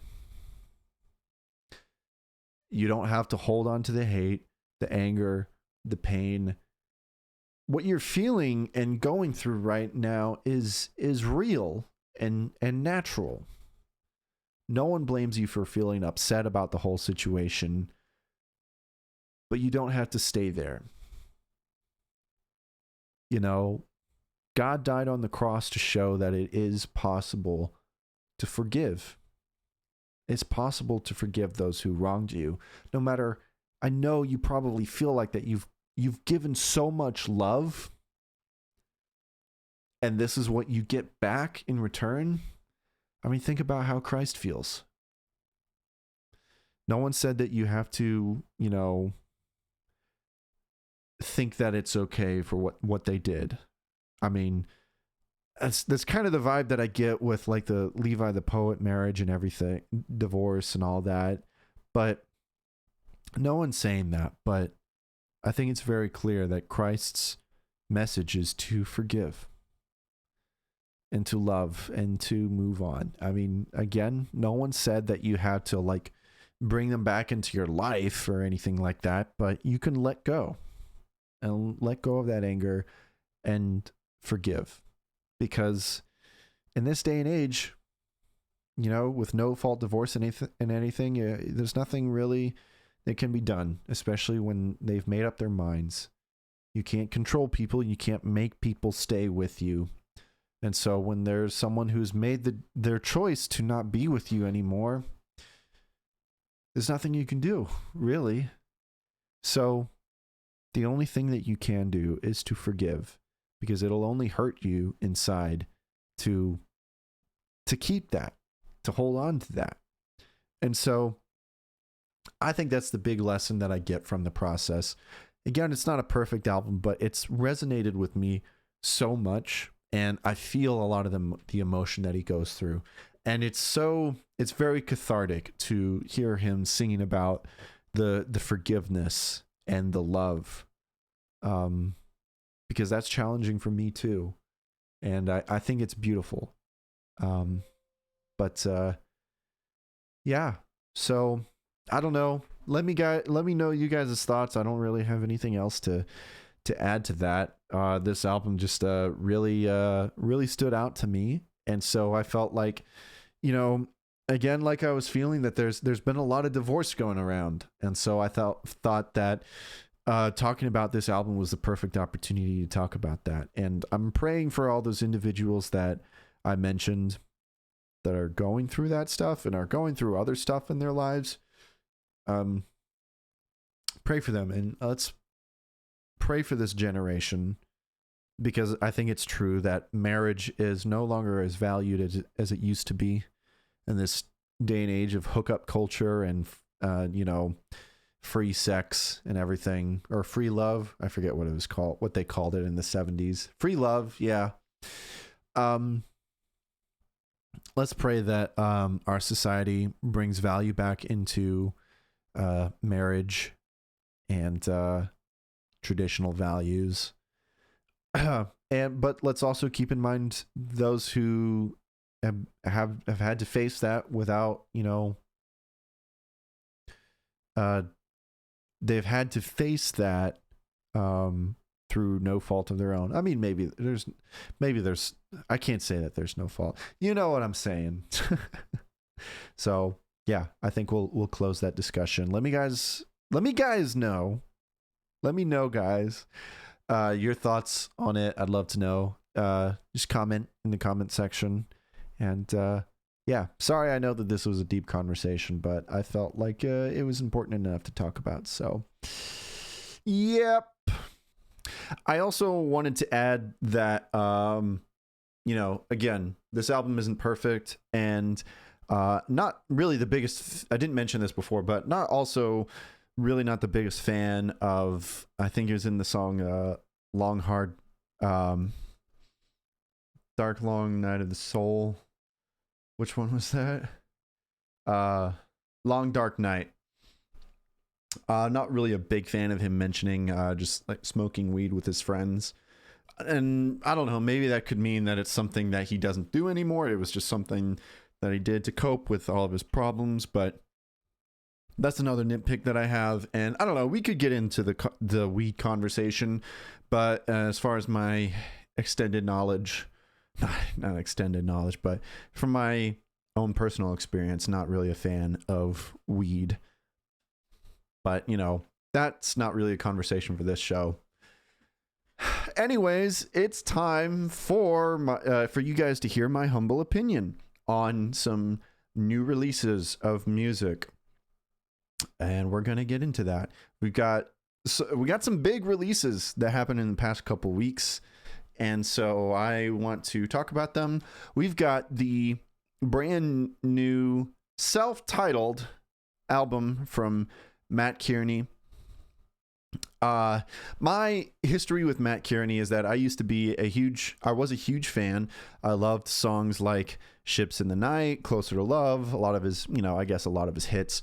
But I think for some reason I kind of died out. My love for him kind of dwindled out for some reason. I think it was because, I don't know, I was going in a different direction, and it kind of seemed that Matt Kearney's music was getting a little bit more mainstream. I don't know. I'd have to go back to his older albums and listen to the ones that I missed as well.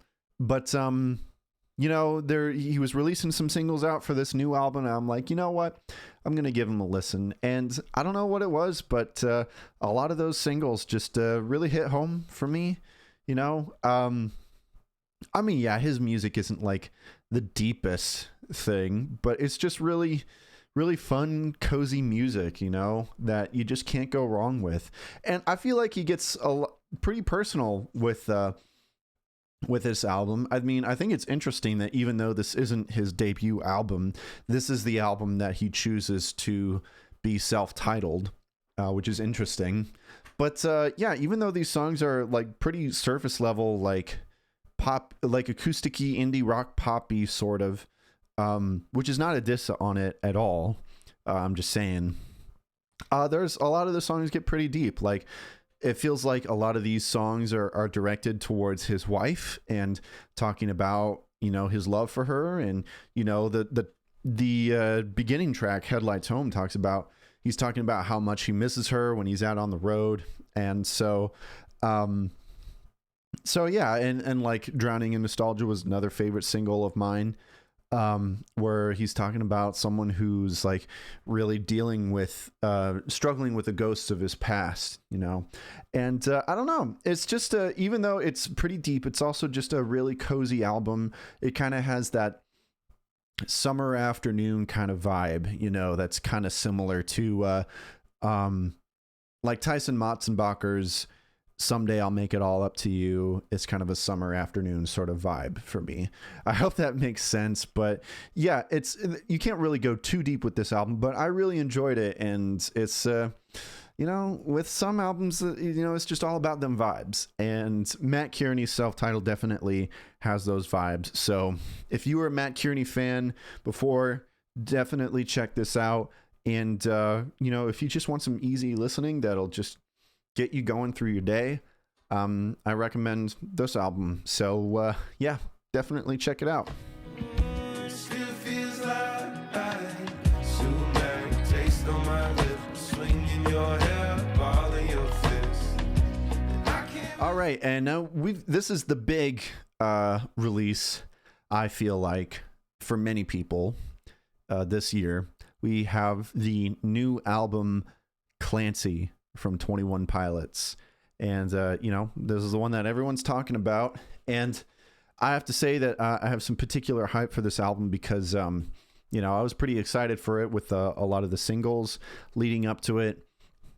A bit of history with me with 21 Pilots is that I like a lot of people, was, you know, I really got on the 21 Pilots bandwagon around when like Vessel was out, and when Blurry Face came out, and they were really a band that I really resonated with at the time.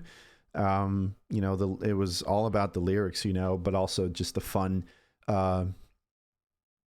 music that they made and the experimentalism that they went through with a lot of their music.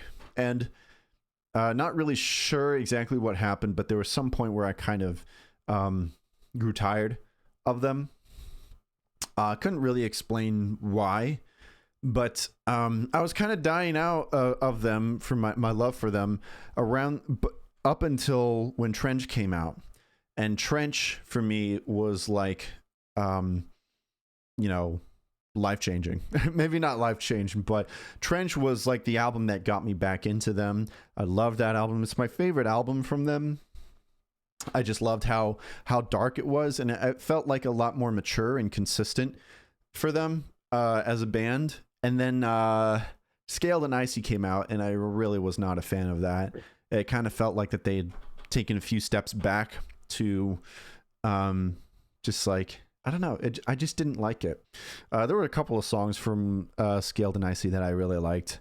But then when they were releasing the singles for Clancy, and you had the first single Overcompensate, where they're talking about like welcome back to Trench, it gave me hope. Like it was like I don't know if I wasn't sure if I really wanted them to repeat Trench, but I definitely at least wanted them to go back to like producing with Paul Meany, which Paul Meany didn't produce much of Scaled and Icy as far as I know. But I wanted him to go back to producing a whole album, and he pretty much, as far as I know, produced like 90 to 95% of this album. And so I was really excited about that, and I was really liking a lot of the singles. And and then finally the album came out. I was actually one of the privileged to watch. Well, actually, no, I didn't watch the live stream, but I did watch the live stream later where they showed all the music videos and such. And that was really fun, and that added like a whole new experience to experiencing the album. And I like it. It's not, I don't think it's as good as Trench, but it's definitely better than Scaled and Icy, and I think I like it better definitely than Blurry Face and Vessel. Although I got to go back to those albums sometime. There's still a couple tracks from those albums that I still hold dear to my heart, like Holding On to You and Guns for Hands. Maybe one day I'll do a 21 Pilots like album tier list someday. So that'll make me like go back to those albums. But anyways, I think Clancy is really good. I don't think it's kind of like taking the best of both worlds, of like the best of Vessel and Blurry Face and meeting it with Trench. And I think it's really good. I still think Trench is my favorite, but I just like how, at first it does get like pretty dark, like Trench with Overcompensate and albums like that. But I also think that there are some tracks on here that they go places that no other albums really did before. Especially, I think there's some tracks on here that go for more of a punk vibe. You got songs like Next Semester, which I think that Next Semester is my favorite song on the album. But you also had what was the other one that was really Navigating, also had some punkish vibes to it, but they still maintain their knack for blending a whole bunch of different genres into one, and yet still, at least for Trench and Clancy, I kind of feel like Vessel and Blurry Face, it gets a little lost with some of their genre changes. But this one, I feel like they do a good job with blending all these genres into one cohesive album. And, it's kind of just like all these songs are just banger after banger. And I like how they implement the punk, and then there's like a lot more straight up, more hip hoppy kind of tracks like Routines in the Night. And the pop, and all of that. It's just, I think it's great. It's a lot of fun. I like how it keeps you guessing as it goes along, but it still feels like the same album. And those are some of my favorite kinds of albums, is that they have all those dynamics. They have all those different kinds of sounds like each song sounds distinct. One of my least favorite things for an album to do is just to sound the same for every track, and there's like no dynamic. I'm looking at You Cope by Manchester Orchestra, although Black Metal to the Surface is one of my all-time favorite albums. But yeah, so this album is just a lot of fun and a lot of bangers on here. So that's my in-depth review of that album. So yeah, I think and as far as I know, this album has made a lot of 21 Pilots fans happy. It's made a lot of fans like me who are kind of more purely Trench fans, and people who have been, who are fans of the other albums. It seems pretty unanimous that everyone really likes this album, because I remember that Trench was a very divisive album. So this one seems to be unifying a lot of people, and I think that's cool. So yeah, big fan. I'm back on the bandwagon of 21 Pilots, and so it feels good to be back. So thank you, Tyler and Josh, for that. So, and I wish that I'm not really a lore head when it comes to 21 Pilots. I really have not followed any of that, really. So I wish that I could go more in depth about that, but I can't really. So sorry. All I can really say is that the music's good, So yeah, Clancy by 21 Pilots. It's good.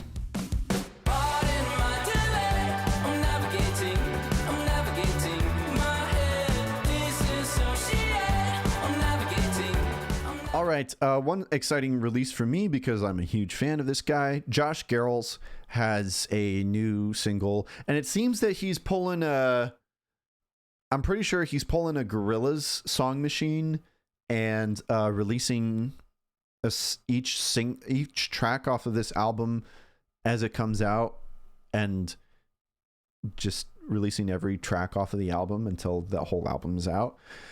That's kind of what it seems that I judged from one of his posts. But yeah, he's got a new single called Rock My Soul. And it's a very different song from what I'm used to from Josh Garrels. It's got such a fun reggae feel to this track.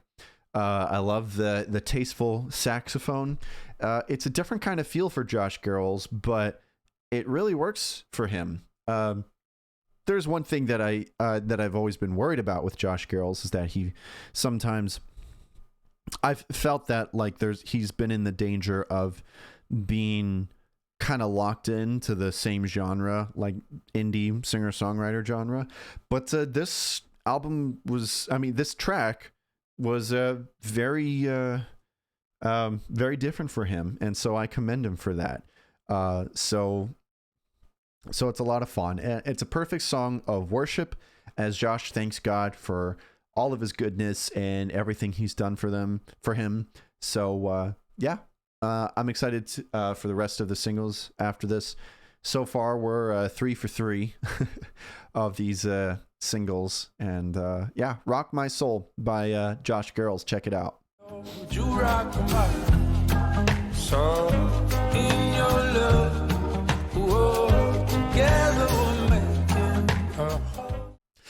All right, this next release is a very interesting release, because it is technically a posthumous release. Many of you youngsters probably, we mentioned this band earlier in the episode, The Call. So for those of you who don't know, The Call was a pretty... Well, they had a cult following, and they had a career that spanned from the 80s into the late 90s, and led by Michael Bean, who tragically passed away. And so there was no real hope for The Call to reunite and make new music, although they did reunite with Michael Bean's son taking the vocals. I forget his son's name, but that was pretty cool. But yeah, other than that, there was no hope for any fan to hear any new music from them ever again, until they announced that they had found some lost tapes, some lost unreleased songs that never saw the light of day. And they got a whole fundraiser together and everything to make this release. And they also did some remastered versions of their first 2 albums. And I got to say, I haven't really checked them out, but I'm sure they're good because those albums were already good. And so a modern remaster, I'm sure, would be really cool to listen to. But yeah, so don't expect this to be a cohesive album because it's not. You've got different unreleased songs from different periods of the band's existence, which span from the 80s to the late 90s, like I said. But that doesn't make it any less fun to listen to.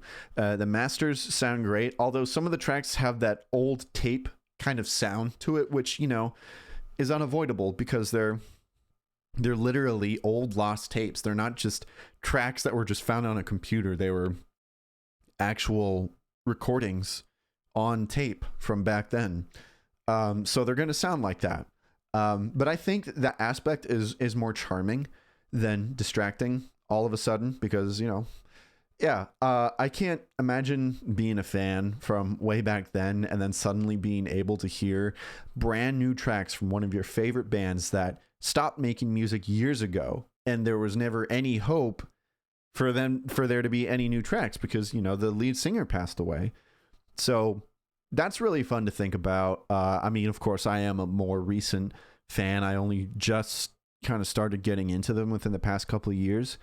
But a lot of these songs are still really strong and honestly among my favorites, including Welcome to My World, I'm Yours, and Amazed by You.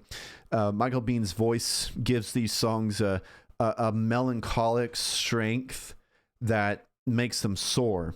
I also love the diversity in the tracks. You've got arena rockers that would have obviously been fan favorites if they were, you know, released at the time, all the way to wacky tracks like the country rocker Time in a Beer Bottle. But it's a fun track. It kind of makes you wonder like what they were experimenting with at the time. While I would suggest albums like their first 3 albums, Reconciled, Into the Woods, or Let the Day Begin, to newcomers as better introductory albums, The Lost Tapes is a fantastic treat for any fans of The Call and of Michael Bean. So yeah, it's as far as like posthumous albums go, it's really fun. So check out The Lost Tapes by The Call. Reach out and take my hand, the one thing that I understand.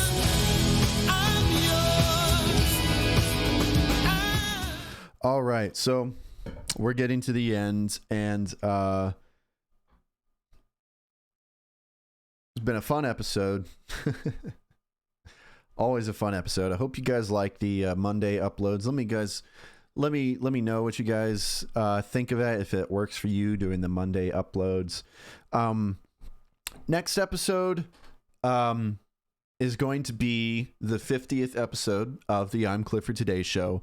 And what the plan is right now for the next episode, because I want it to be a fun episode, you know, just more laid back, nothing serious. I mean, I know that this episode was probably pretty heavy for some of you. I mean, it was heavy for me to talk about, but we're going to keep it a lot more lighthearted next episode. What my plan is, so longtime followers of this channel may remember a little video that I did like near right at the beginning of doing I'm Clifford Today.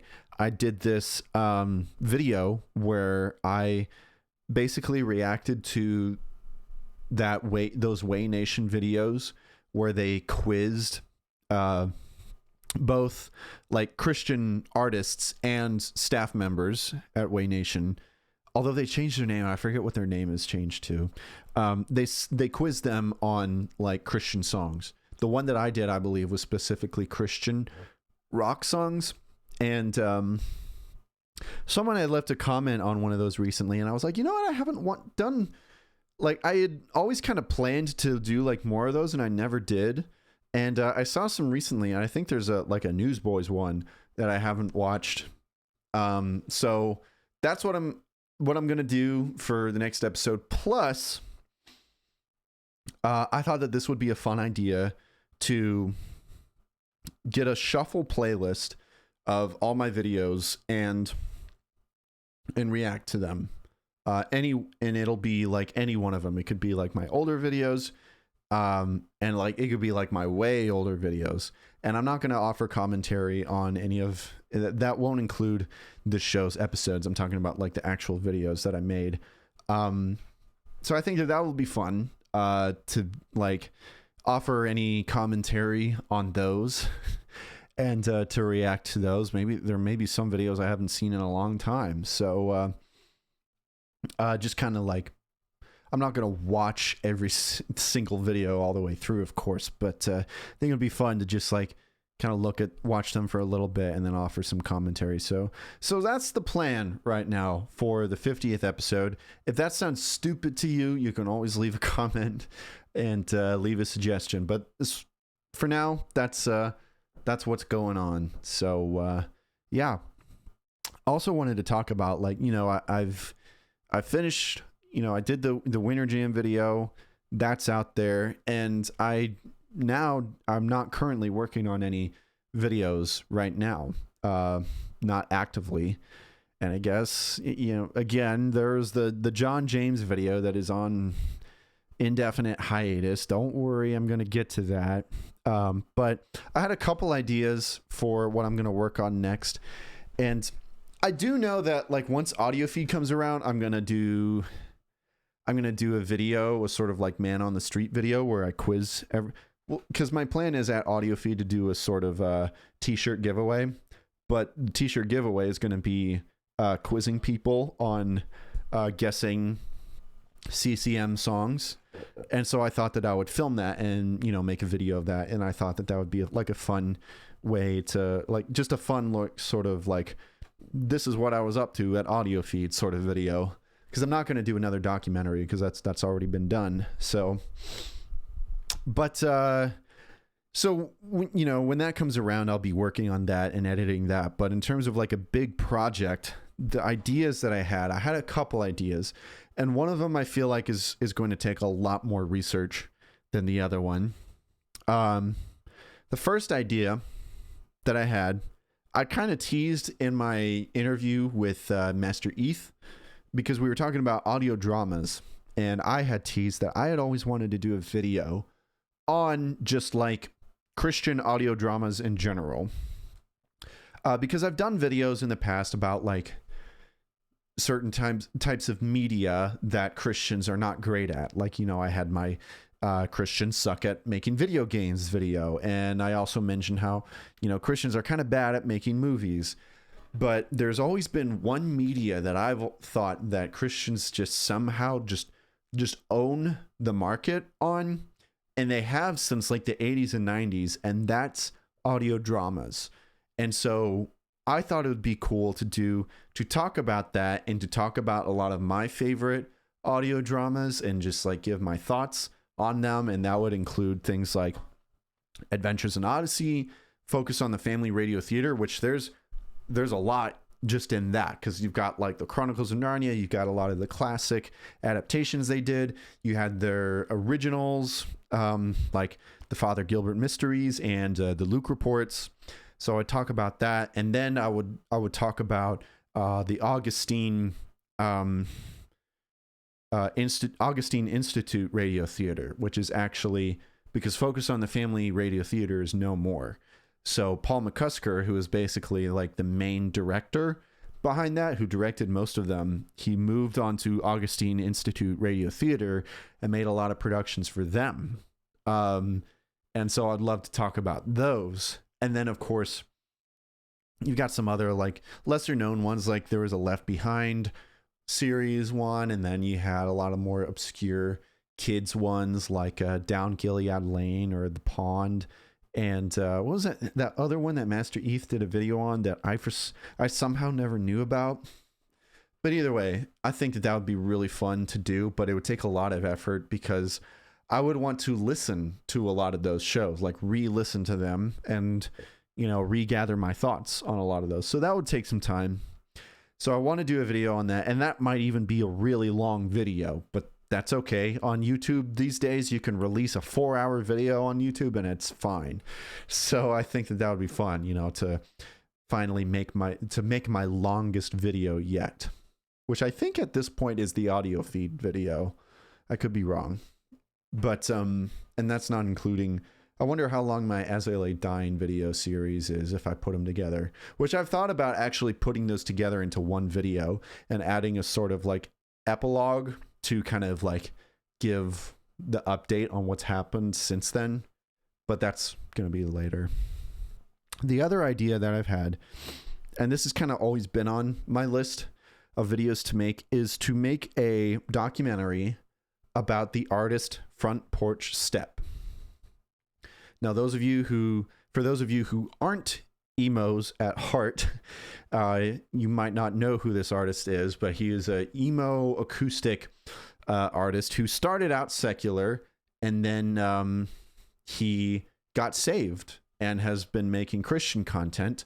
But there's also been some controversy where he got kicked off of Vans Warped Tour and a lot of stuff like that. And so I've always felt like that would be a good subject for a documentary. But it might not be that long. Like, it probably won't be like John James levels of deep. But I think that would be an interesting one, and I don't think would take as much time to research. So, but I could pull a Master Eth and just start working on both of them at the same time. I don't know. You guys let me know which one sounds more interesting to you. I know one of them is more centered around music than the other one. But I've kind of always felt like that even though my main niche on this channel is Christian music, I always like branching out into other aspects of Christian entertainment. And so I think it would be fun to do just do a video on audio dramas. But, we'll see. I guess I'm like taking my break after the Winter Jam video, and then eventually I'm going to get my creative juices flowing and want to start back on that. So yeah, let me know you guys' thoughts. So either way, we'll be back in a couple of weeks on Monday, don't forget, and celebrating the 50th episode, so it's gonna be fun. All right, I love you all. You guys are the best. I'll see you next time on the I'm Clifford Today show. And don't forget that. Wait, no, I'm stealing Stephen Christian's outro, so I'm not going to do that. All right, you guys have a great week. Bye-bye. Hey, this is Stephen Christian from Amberlin. If you like this video, be sure to leave a like, and also feel free to subscribe to I'm Clifford Today. For those of you listening on Apple Podcasts, make sure to leave a rating and a review. Also, be sure to check out Clifford's Clips and Highlights channel. I'm Clifford Today. If you want to hear more from Clifford, check out his other podcast, Podwood Forecast. And there's always t-shirts and other merch you can buy, so be sure to take a look at that. There are links to everything in the episode description, so thanks for stopping by. And remember, he's Clifford Today, and you're not.